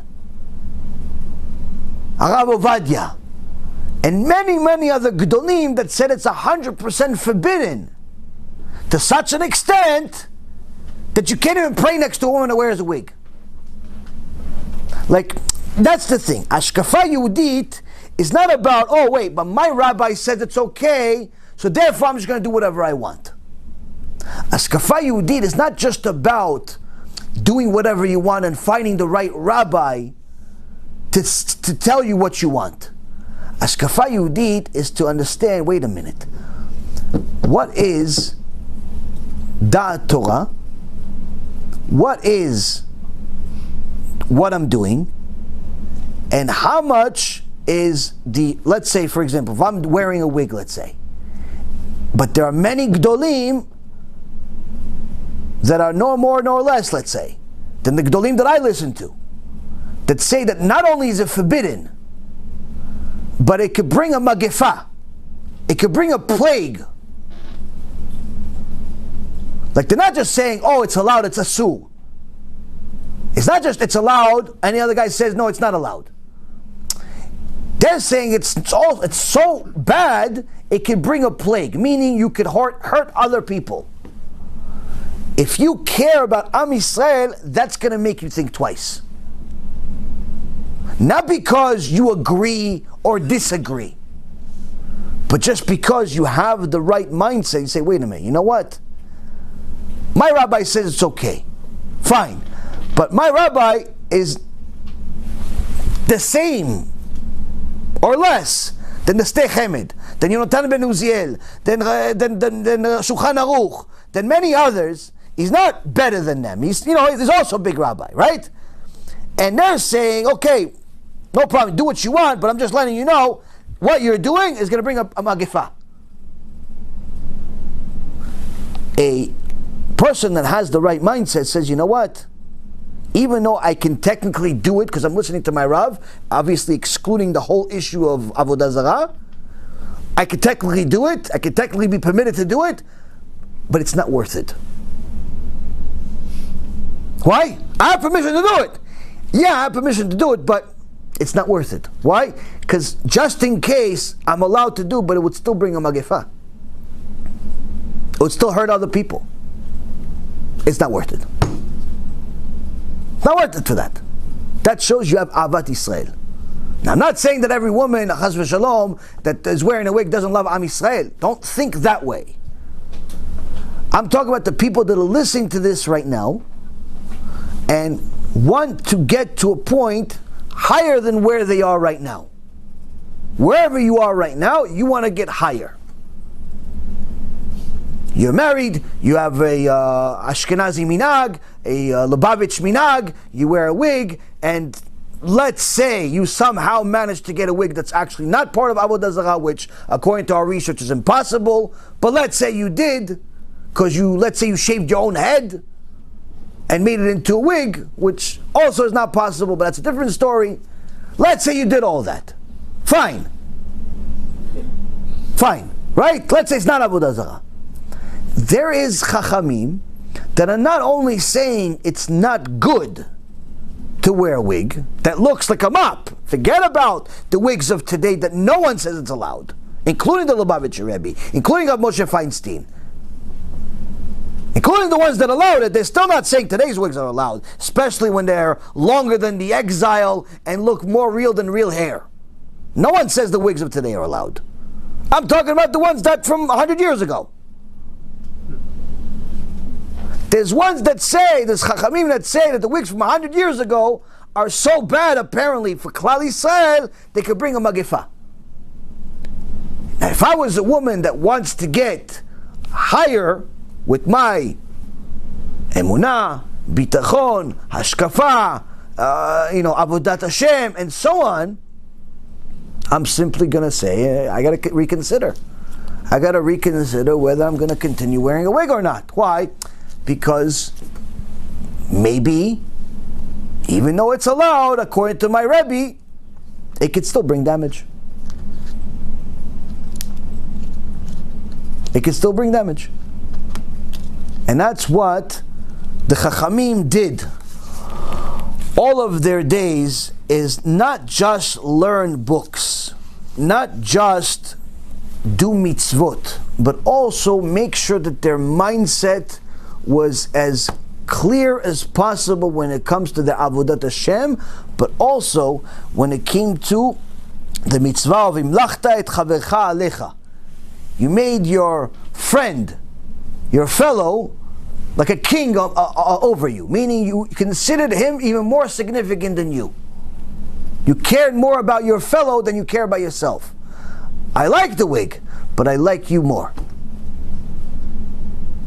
I like the wig, but I like you more. And because of you, fellow Jew, I'm not going to wear it. And this also pertains to other things too. That's part of Avodat Hashem. It's not just about doing what's allowed and staying away from what's not allowed. Is that the HaShkafa Yehudit also has to do with what should I do in order to perfect my servitude to Hashem, but also in order to perfect my relationship with Klal Yisrael. That's why it says, "Ocheach tochiach et amitecha velo tisa alav chet." You must rebuke your fellow, but don't come by way of sin. Meaning, rebuke your fellow and tell him or her the truth, but don't embarrass him, make fun of him, make a mockery out of it. Don't make a sin as a result of the rebuke. Make sure that you do it in a certain way that he or she is going to get the point, but most importantly, you are not making a sin as a result of it, or they're not going to make a bigger sin as a result of it. You have to learn how to communicate, and if you don't know how to, don't do it. Have somebody else do it. There's this guy from Florida, he knows how to do it pretty good. Send his lectures. So the Chazon Ish was one of these people that not only wrote about the right HaShkafa of a Yehudi, but possessed it. Similar to how we have Chachamim in the Mishnah in Pirkei Avot, where we said many times the Mishnah starts with Hu haya omer, he used to say, and the commentaries say, why does this Mishnah start with Hu haya omer? Because what they're trying to tell you is Hu haya omer is not only he used to say, but rather he used to do. What he's saying to you, he is doing. Second klal, second important rule, don't be a hypocrite. If you're going to say it, do it. Now, of course, we'd all, especially speakers, we'd all like to do everything we say, and we fail at times. But as long as you're not failing intentionally, regularly, and simply have made failure your lifestyle, you're trying to succeed, just like you're trying to help your audience succeed. It's failure is part of life. Shlomo HaMelech says, Sheva pa'amim tzaddik yipol vekam. A tzaddik, even someone at tzaddik falls 7 times, but gets up. So Rav Dessler explains, what does it mean seven times he falls and he gets up? Not just that he gets up more than he falls, but rather that he uses his failings as a jumping board to succeed even further. Learn from your failings. Learn from your failure. The point is to keep trying. When you teach something, when you say something to your brother, to your sister, to your mother, to your father, to your son, to your daughter, to your students, to your colleagues, to your chavruta, to whoever you're doing it, say it because you're also trying to do it too. Don't be a hypocrite. Don't be one of these people that tell people to keep Shabbat, but you yourself are driving on Shabbat. Tell people about Shlom Bayit, but you're going through a divorce. Give people financial advice, but you're bankrupt 3 times. You don't even know how to balance a checkbook. Don't be a hypocrite. Don't be a hypocrite. Work on yourself first, then start giving out advice. Does that mean that you have to wait until you're a tzaddik to give advice to people and to help them? No. No. Give advice on the things that you're good at. Give the musar that you're good at. You're good at Shabbat, give musar on Shabbat. You're good at Shlom Bayit, give musar on Shlom Bayit. You're good at, honest business, give musar on honest business. You're good at HaShkafa, give musar on HaShkafa. Whatever you're good at, you do it also. But don't tell people to do something that you're not doing yourself. Better yet, learn from yourself while you're talking. While you're telling other people, make sure that you're also talking to yourself first. Hu haya omer. He used to say, meaning he used to be. Now, the beginning of the Sefer starts as follows. Now that we finished the introduction.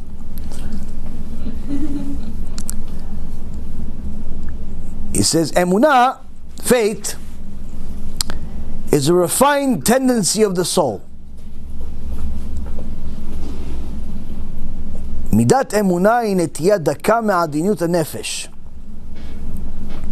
אם האדם הוא בעל נפש, ושעתו, שעת השקט, חופשי מרעבון תאווני, ואינו מרהיבה ממחזה שמיים לרום, והארץ לעומק, הוא נרגש ונדהם כי העולם נדמה לפניו כחידה סתומה, כמוסה ונפלאה, והחידה הזאת מלפפת את לבבו ומוחו, והוא כמתעלף, לא נשאר בו רוח חיים, בלתי אל החידה, כל מעיינו ומגמתו, ודעת פתרונה, קלטה נפשו ונבחר לו לבוא באש ובמים בשבילה, כי מה לו ולחיים, אם החיים הנעימים האלו נעלמים ממנו תכלית העלם, ונפשו סחרחרה והאבלה וכמאה להבין סודה ולדעת שרשה והשערים ננעלו. Translation of the first sentence, not the whole thing I just read. Not really sure why I read the whole thing. Emunah is, because we're going to analyze this like we did with the Igeret Ramban and some of the other things, because each one of the things he says is you delve into it and you realize that that alone is a shiur by itself. It says Emunah is a refined tendency of the soul. If a person is sensitive and is in a state of equilibrium, free of any bodily desires,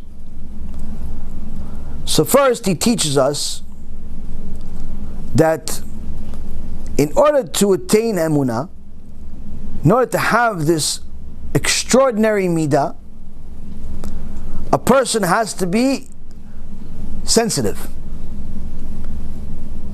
Meaning that thick skin that you show the rest of the world, you continue showing them. But when it comes to your relationship with HaKadosh Baruch Hu, no thick skin. You have to be sensitive. You have to be so sensitive that you have to analyze every single one of your actions. You have to analyze every single thing that you do. There's no playing hard with Hashem. No playing like, oh no, this doesn't affect me. HaKadosh Baruch Hu knows exactly what's affecting you, what's not. That means that the more sensitive you are, the easier it's going to be for you not only to cry during your prayer, not only to cry during your conversations with HaKadosh Baruch Hu, but also to acknowledge the things that are going on in the world and in your own life. Because if a person is sensitive and is in a state of equilibrium, meaning that he is calm, collected, paying attention, not in a panic about toilet paper,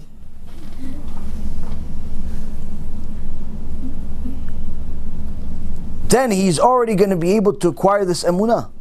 But what else gets in the way of emunah? He says he has to be free of any bodily desires. What does bodily desires have to do with emunah? He says, "Chofshi mire'avon ta'avani." If your bodily desires control your life, you will never have emunah.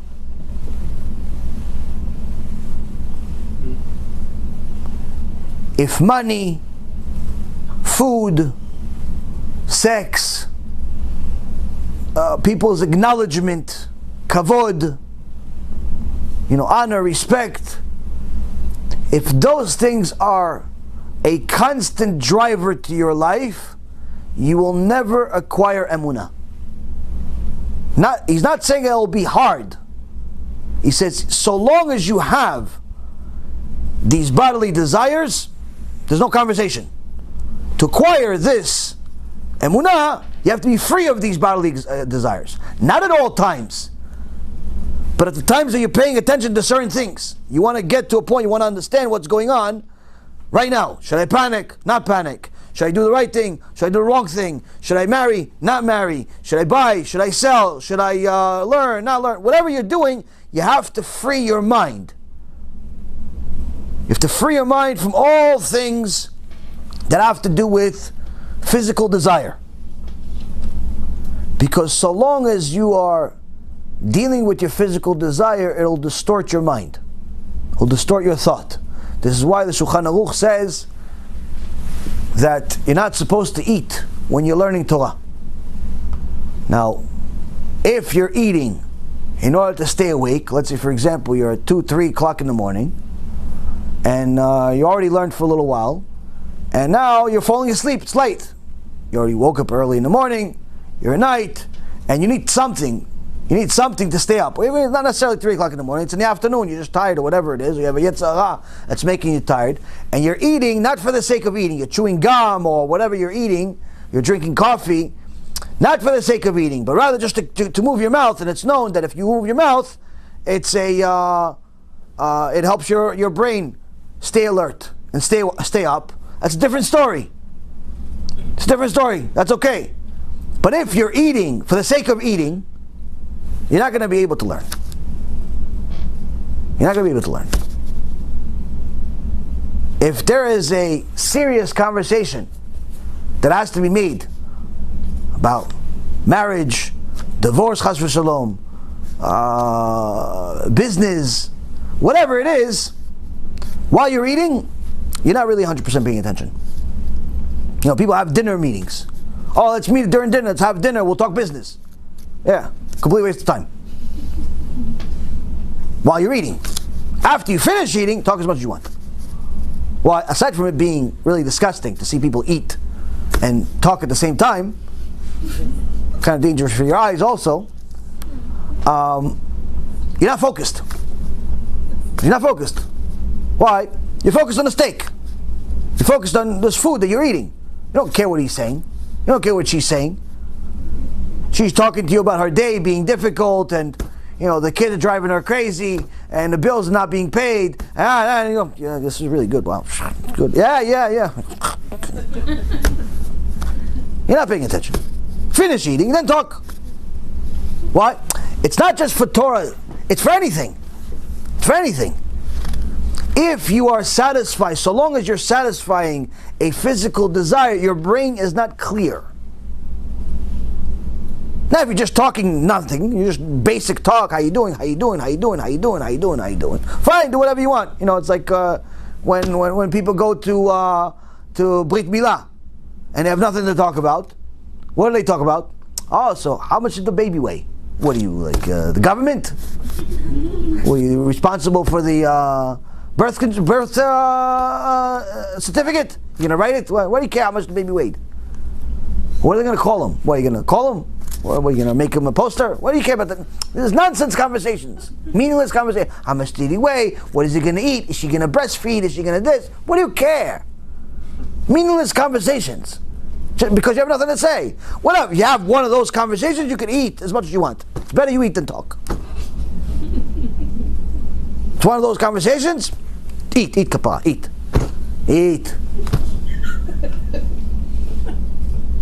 But if it's a serious conversation, want to give it Dvar Torah? Don't eat while you're doing Dvar Torah. You're going to learn? Don't eat while you're learning. You have a conversation with your wife about something serious? Don't eat while you have. Finish first, then have to. Why? If it's serious, you have to have your mind clear. And so long as you're meeting or satisfying a physical desire, the Chazon Ish says, your mind's not going to be clear. Needless to say, you're never going to arrive at emunah, which requires a clear mind. Emunah requires a clear mind because it's required that you understand everything that's going on. Not just the situation, but the world around it. You're analyzing not just Corona. You're analyzing everything around it. Who, what, when, how, where, this, that, everything. Not just the shul, but the community. Not just the house, but the whole neighborhood, the city, the schools, the shuls. You analyze, in order to have a clear understanding, it's everything. He also says, and he also has to be in a calm state. If you're panicking, it's not the right time to make a decision. Just as much as it's not a right time to think that you're going to have emunah in the middle of panic. People sometimes say, no, when I was panicking, but then I made the right decision. I had emunah in Hashem. That's not emunah, it's desperation. No, everything was going bad, but I said, no, Hashem's going to do it, and I pressed the button. No, you pressed the button because you only had two options. That's not emunah. If you were panicking, that's not emunah. That's not bitachon.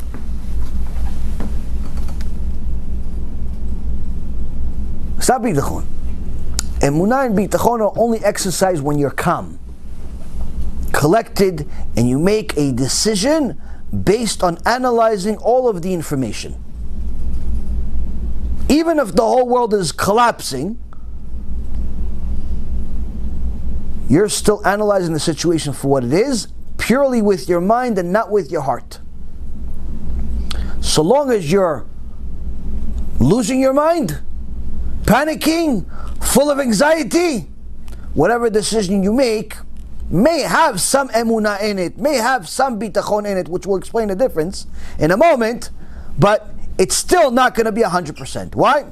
There's still emotions involved there that are steering the decision one side or the other.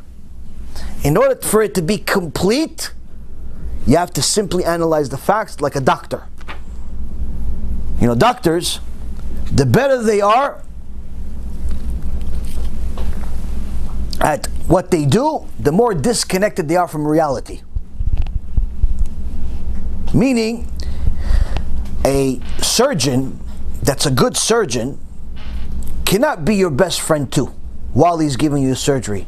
Why? Because if he cares too much about you as a person and your relationship and so on, he's going to be scared to do the surgery.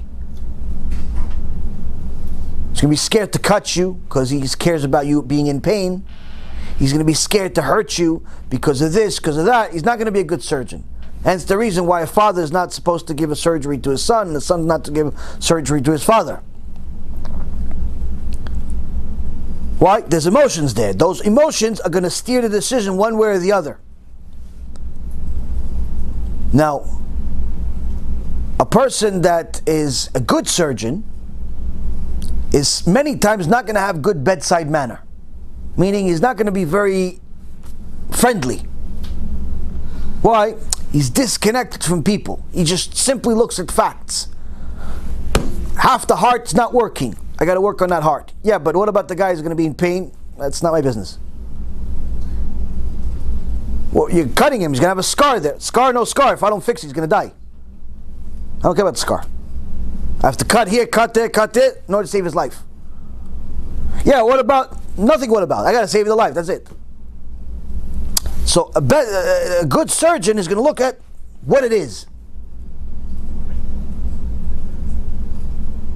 Now, does that mean they should be nasty to you? No. Like the doctor I saw last week probably has a place waiting for him somewhere.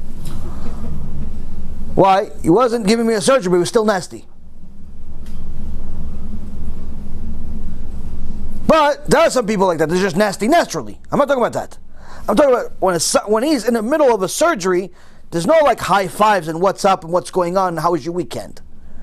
I'm looking at it, it doesn't make a difference who this person is.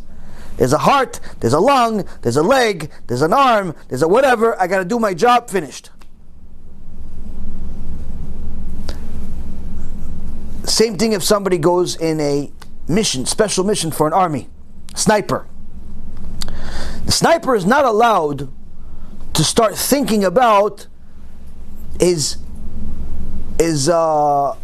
target's family, his target's personal interests, his target's hobbies. He's not allowed. Why? He's the target. I gotta go, shoot, leave. Yeah, what about all the chaos that's going to happen after that as a result of this guy dying now? His family's going to cry. His daughter was waiting for her to pick him up from school. His best friend is really going to buy him a present. All this stuff, that's not my business. Why? I got a job. This guy is danger to the public. He's danger to society. He's a target. I have a mission. I got to shoot. I got to leave. Bye. The second your emotions get involved, you can no longer do the job. Now, le'avdil, a Jew that wants to serve HaKadosh Baruch Hu at the highest level must look at his emunah, must look at his bitachon, must look at his avodat Hashem, no different than the greatest surgeon in the world looks at his patient. No different than a sniper looks at his suspect, at his victim, at his target. You have to be focused on it and it alone.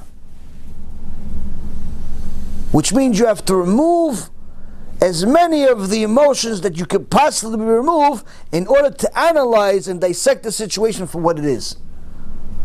The less emotions you have and more facts, the easier it's going to be for you to do the right thing. Doesn't mean you need to be emotionless. Emotions are part of the choice of how you're going to affect people, how it's going to affect you, and so on, but you're analyzing the emotions rather than being emotional about the actions. If I do this, this and this is going to happen emotionally. If I do that, this and this is going to happen emotionally. Not start crying before you did anything. So a person has to become, and he has to understand of the creation, his responsibility, of acquiring emunah and bitachon, first requires him to understand what the difference is.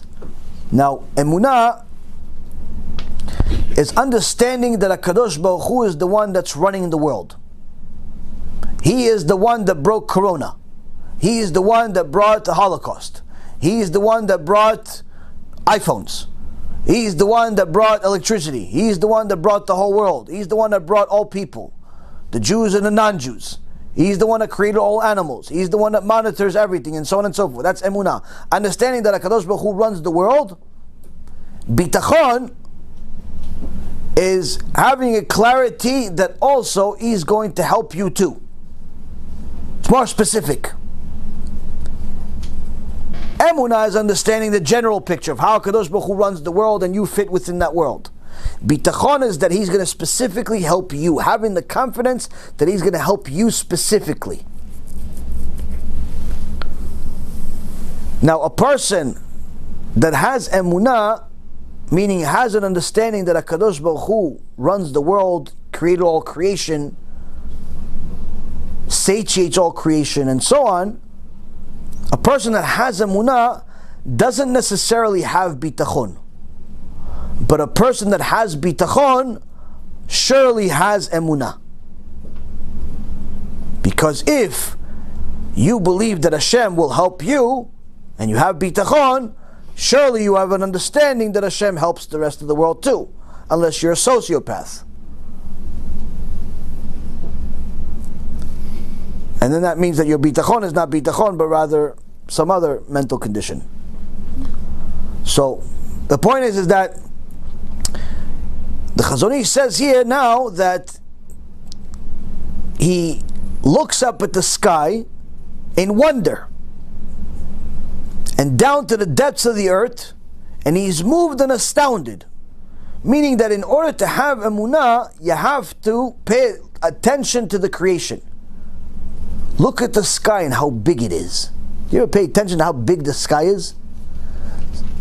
I don't usually look up to the sky, but whenever I go, walking with my wife, sometimes it's a pretty sky, and you look up and you see, it's always my wife and I always amazed how huge the sky is. And you only realize how big it is when it's like a little tiny little plane.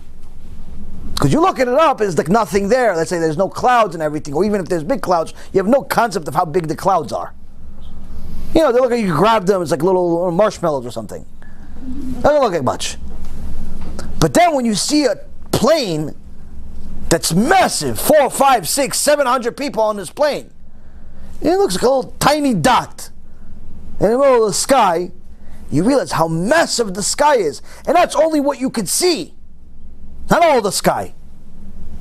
When a person understands the extraordinary size of this world, and then understand that this huge world is not even a dot in the grand scheme of things in the universe. Not even a dot.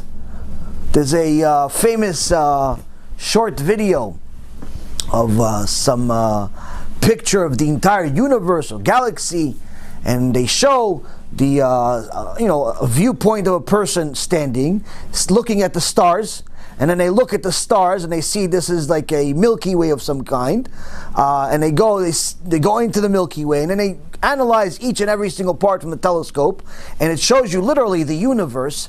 And then you go back and see that, forget Earth, the whole universe we live in is nothing in comparison to everything. Nothing. And this is Hashem's chair. HaKadosh Baruch Hu says, Hashemayim kis'i.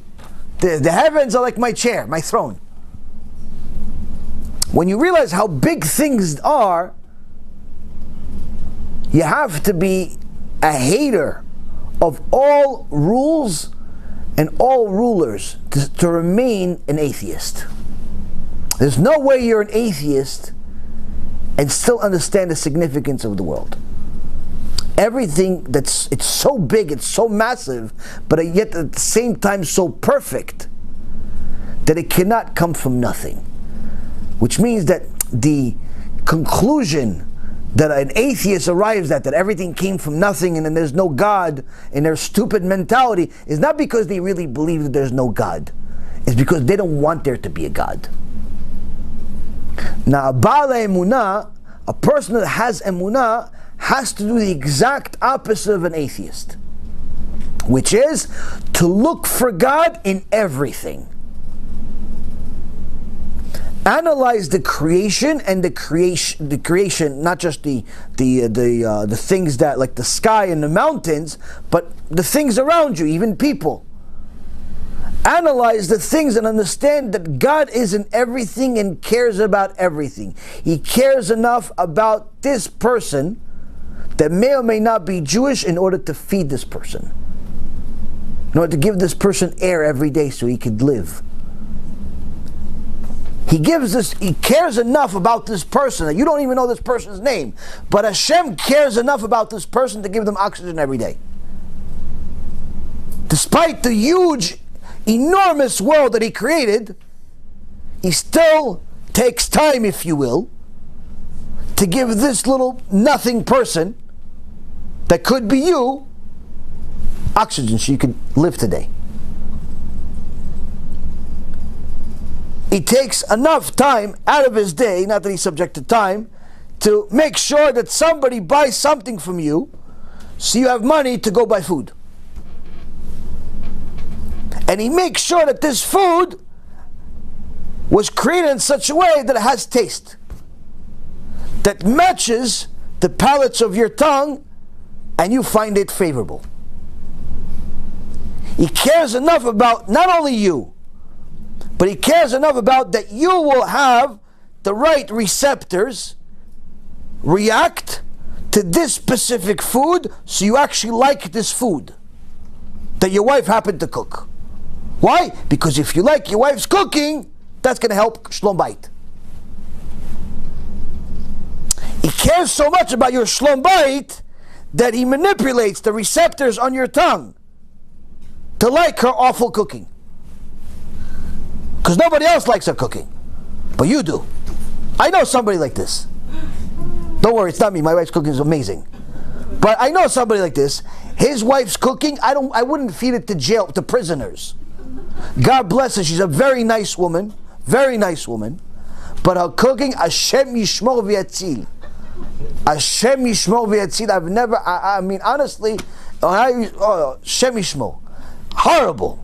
Horrible. But every time I see a husband eating his wife's cooking, I know the guy, he's not lying. He loves her cooking. Everyone else suffers, kaparat avonot, at least 5-10 years off of Gehenom for each meal. And the funny thing is, they like having guests too. Everyone suffers from her cooking, but a husband eats it, chomps it. Oh wow, it's like the greatest thing in the world. That's HaKadosh Baruch Hu.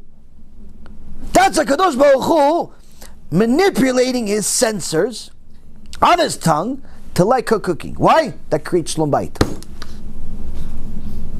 That's EMUNAH. EMUNAH is that HaKadosh Baruch Hu is going to care enough about that. You have to look for HaKadosh Baruch Hu in everything. Everything. What could you see that's good in coronavirus? One simple thing, there was a bunch of businesses that were doing really, really well for years already. Technology companies, the weapons, all these things are doing great for years. But there's one industry that's been struggling for over a decade, maybe even 2 decades. An industry that we need, but it's always on the verge of bankruptcy, which is supermarkets. When I was in the business, we invested in some supermarkets, and it was an awful investment, to say the least. Why? Supermarkets suck. They're the worst business in the world. Worst. Why? They work off of tiny little profit margins, 3% at best, which means that anything goes wrong, supermarket goes bankrupt. They have a huge amount of debt, which they depend on to continue buying more and more inventory. And the second something goes wrong, that's it, supermarket goes bankrupt. It's the worst business on the planet, but we all need it. Especially in America, where you're accustomed to huge, giant stores. It's not the same thing in every country, by the way. Just so you guys know, if you didn't leave the country, it's not the same thing in every country. Don't go to different countries and expect this giant stores that you have here. That's like pretty much normal business. Many places don't have that. But anyway, Point is that supermarkets are a horrible, horrible business. And they've been a horrible business. And they've been struggling for decades. And they pretty much are just staying alive just because of the need. But every few years they go bankrupt, somebody buys them, the whole thing. But right now, fantastic times. Why? Everybody's buying everything. It's giving them a little boost. It's giving them a little boost. Supermarkets are announcing, listen, we're selling 2.5 times what we normally sell. It's fantastic for them. HaKadosh Baruch Hu decided he wants to give them more parnasah. Why? I have no idea. But he wants to give them more parnasah. Now surely there's many other businesses that are struggling as a result of it. But don't only look at the negative. Emunah is to look at everything. The good, the bad, the ugly. Understand that all of it is from HaKadosh Baruch Hu. All of it. When a person looks down to the depths of the earth, he's moved and astounded, the Chazon Ish says. The more details you look at in the creation, the more astounded you are by the Creator Himself. You look at the things that you have in this world, and you realize there are two things that we need in order to have life. In order to have life, there are two things that are needed. One, you need to have air to breathe, oxygen. And two, you need to have water. This is how they know other planets don't have life in them. There's no water. Now, what are the two things that there's an abundance of in the world? Those two things. Those two things. But it's the right amount though. Meaning it's abundant, but it's exactly the amount that we need at the same time. If you had a little bit more oxygen in the world will become explosive.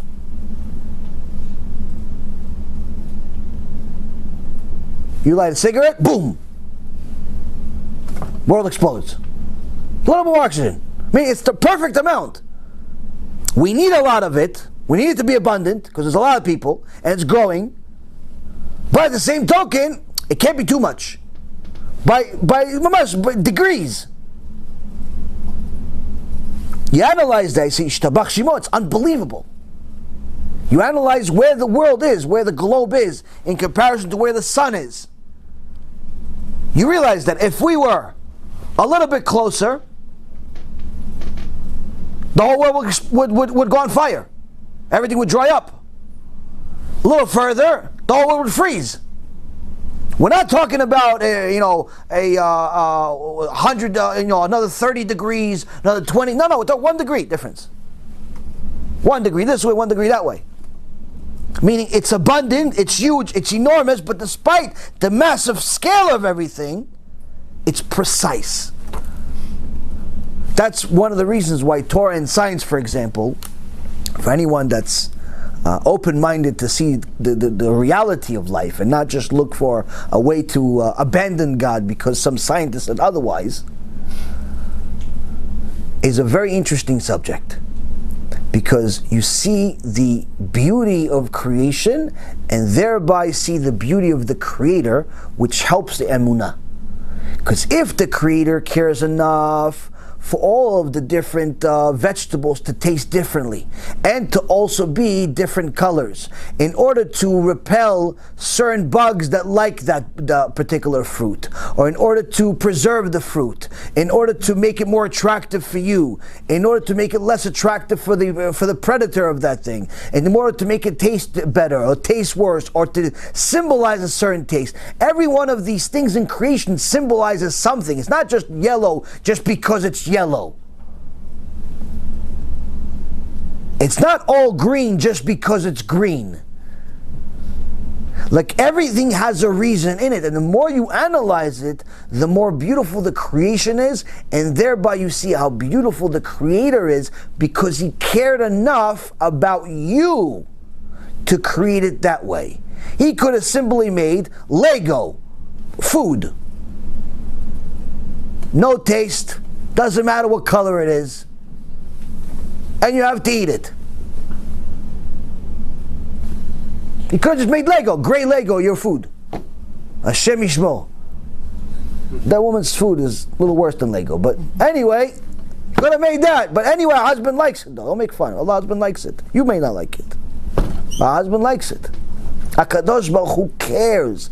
HaKadosh Baruch Hu cares enough to make your food taste a certain way, look a certain way. If He cares about the food, why don't you think He cares about you?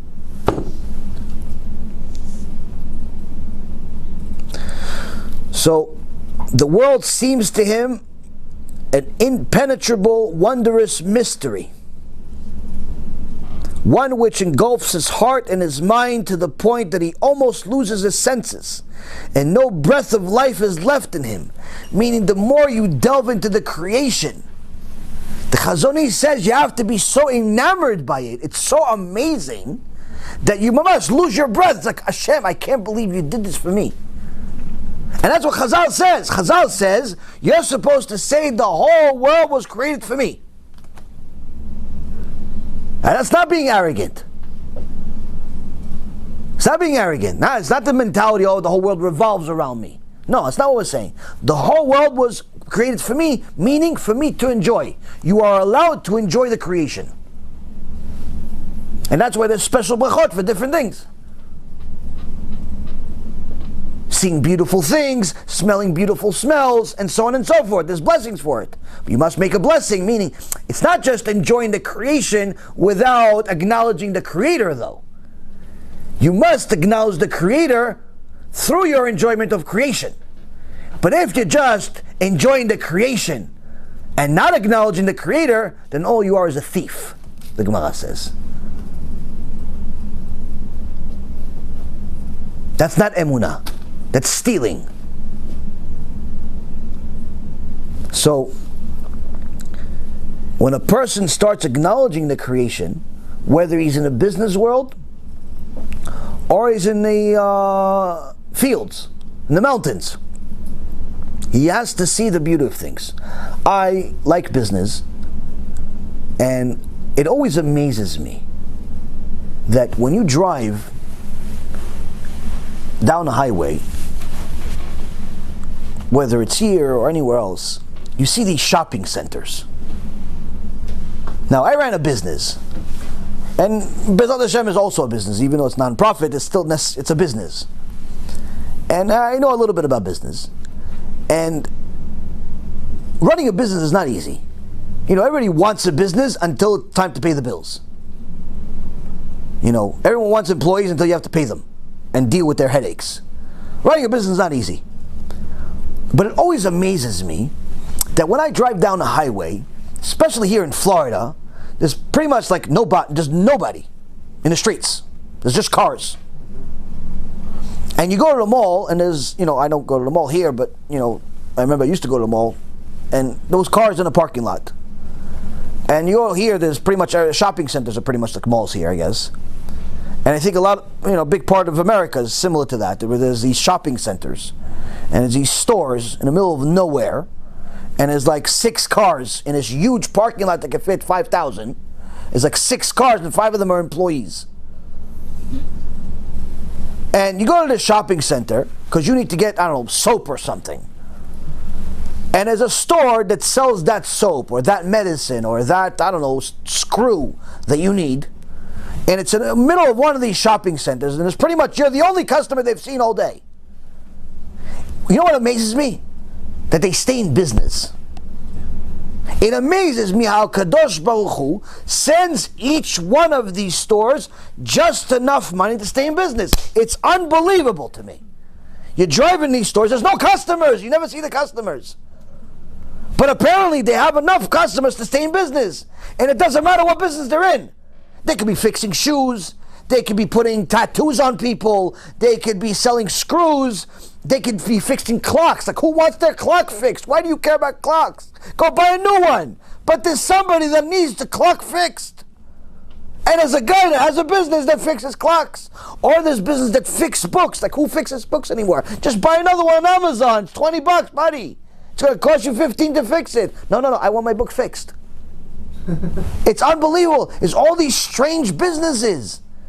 And they have money to survive. It's amazing that HaKadosh Baruch Hu runs the world in such a way that he gives the clock fixer and the screw salesman and the car salesman and the tomato salesman and all of these people just enough money to live, and many of them prosper. It's unbelievable. And don't think it's the internet. They were surviving long before the internet. Imagine, there's a guy, all day he fixes watches. Like, if you ask me, you're crazy if you open some shop to fix watches. Why would anybody come to you to fix a watch? Okay, you know what? Let's say some people need their watch fixed, but how many? Enough to pay rent, $5,000 a month? Are you out of your mind? You know how many watches you got to fix to get $5,000 a month for rent? And you have 3 employees? How many watches are you going to get? The whole country's watches? But guess what? Hashem sends him parnasah. Hashem sends him parnasah. Or like this store, Michael's. I don't know if you guys heard of it. This store, Michael's. I remember in New York they had it. It sells like little tchotchkes, like, I don't know, all types of like stuff, arts and crafts stuff. These little strange things that people create to I don't know, make all types of arts and crafts. Now, if you asked me, I think whoever made that store has to be crazy. Like, why would anybody want to go buy these things? But guess what? He's not crazy. He's a genius. Why? Because the store became a multi-billion-dollar business. Maybe it went bankrupt by now, but at some point it was a multi-billion-dollar company. And things change. But point is, at some point it was a multi-billion-dollar company, meaning Hashem sent this guy billions of dollars, not just parnasah, billions of dollars worth of tchotchkes, worth of shtuyot that you glue on a cup just to satisfy your 4-year-old kid for the next 15 minutes. It's unbelievable. It's seriously, you think about it, HaKadosh Baruch Hu, with all of his creation, he has so many things to do, he cares enough about this guy that has this crazy idea to sell little cups that are color blue, green, and yellow for some kindergarten teacher to buy, and put a string in it, and so she can hang it and tell the kids it's I don't know, it's robots or something, I don't know. Like whatever they make up, but somebody's gonna buy this. Or guess what, even more, what about the guy that made the screw, or the guy that made the cups, that sold it to Michael's? Like, who would think to make these things? These little strings, like somebody just woke up one day, you know what, I want to make a bunch of strings. I'll make 100 million strings. For what? I don't know, maybe Michael's gonna buy it. Like, why would you make it? What gave you the idea to make these weird strings and buttons? For who? For what? Or these sprinkles, like who's gonna buy sprinkles? But guess what? People buy it. Why? Because HaKadosh Baruch Hu said he needs parnasah. I'm gonna make you want sprinkles, but only the blue ones that he has, not the green ones that the guy next to you has, because he has enough money. That's how precise the Creator is. The more you delve into it, in the things you like, the more you see the beauty of the Creator. Now, you may not like business, it may not interest you. Whatever your field is, analyze your field, and you'll see how beautiful the Creator is. It's unbelievable. It's truly unbelievable how amazing the creation is.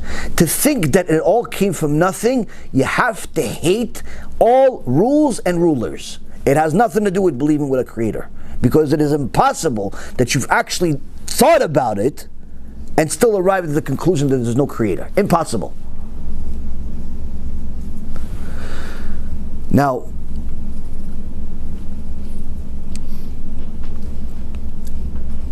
we're almost done with the first paragraph. No, but for tonight. Now, he says he would choose to go through fire and water for it, for what is life to him if these pleasures of life are an impenetrable mystery? He feels dazed, bereft, bewildered. He longs to unravel this mystery and get its root, but the gates are locked. Meaning that he analyzes all of this creation. It's a mystery to him, how it all works. It's a mystery to him how big the world really is, how small we are and how big the world is. And he's willing to do anything. The more he analyzes, the more she analyzes the creation, how a little cell, a putrid seed, is somehow going to connect with the woman's egg, and a human being with teeth is going to come out. Like, think about it. When was the last time you saw a piece of meat grow something solid out of it? It doesn't make any sense that you have teeth. It makes no sense. Why? It's flesh. Flesh doesn't, if flesh came out with something that's soft, it makes sense. But for flesh, for something soft to create something so hard like teeth, it doesn't make any sense.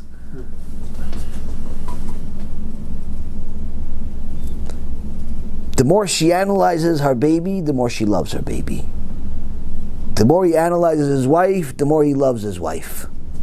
Not analyzes her cooking and her cleaning and the things that are just obvious, but analyzes her toil, her difficulty, her mesirut nefesh, her sacrifice. The fact that she was willing to not only give him one kid, but a few. He wouldn't deal with that suffering even once, especially after having one kid. Just imagine the suffering a woman has to deal with for one kid.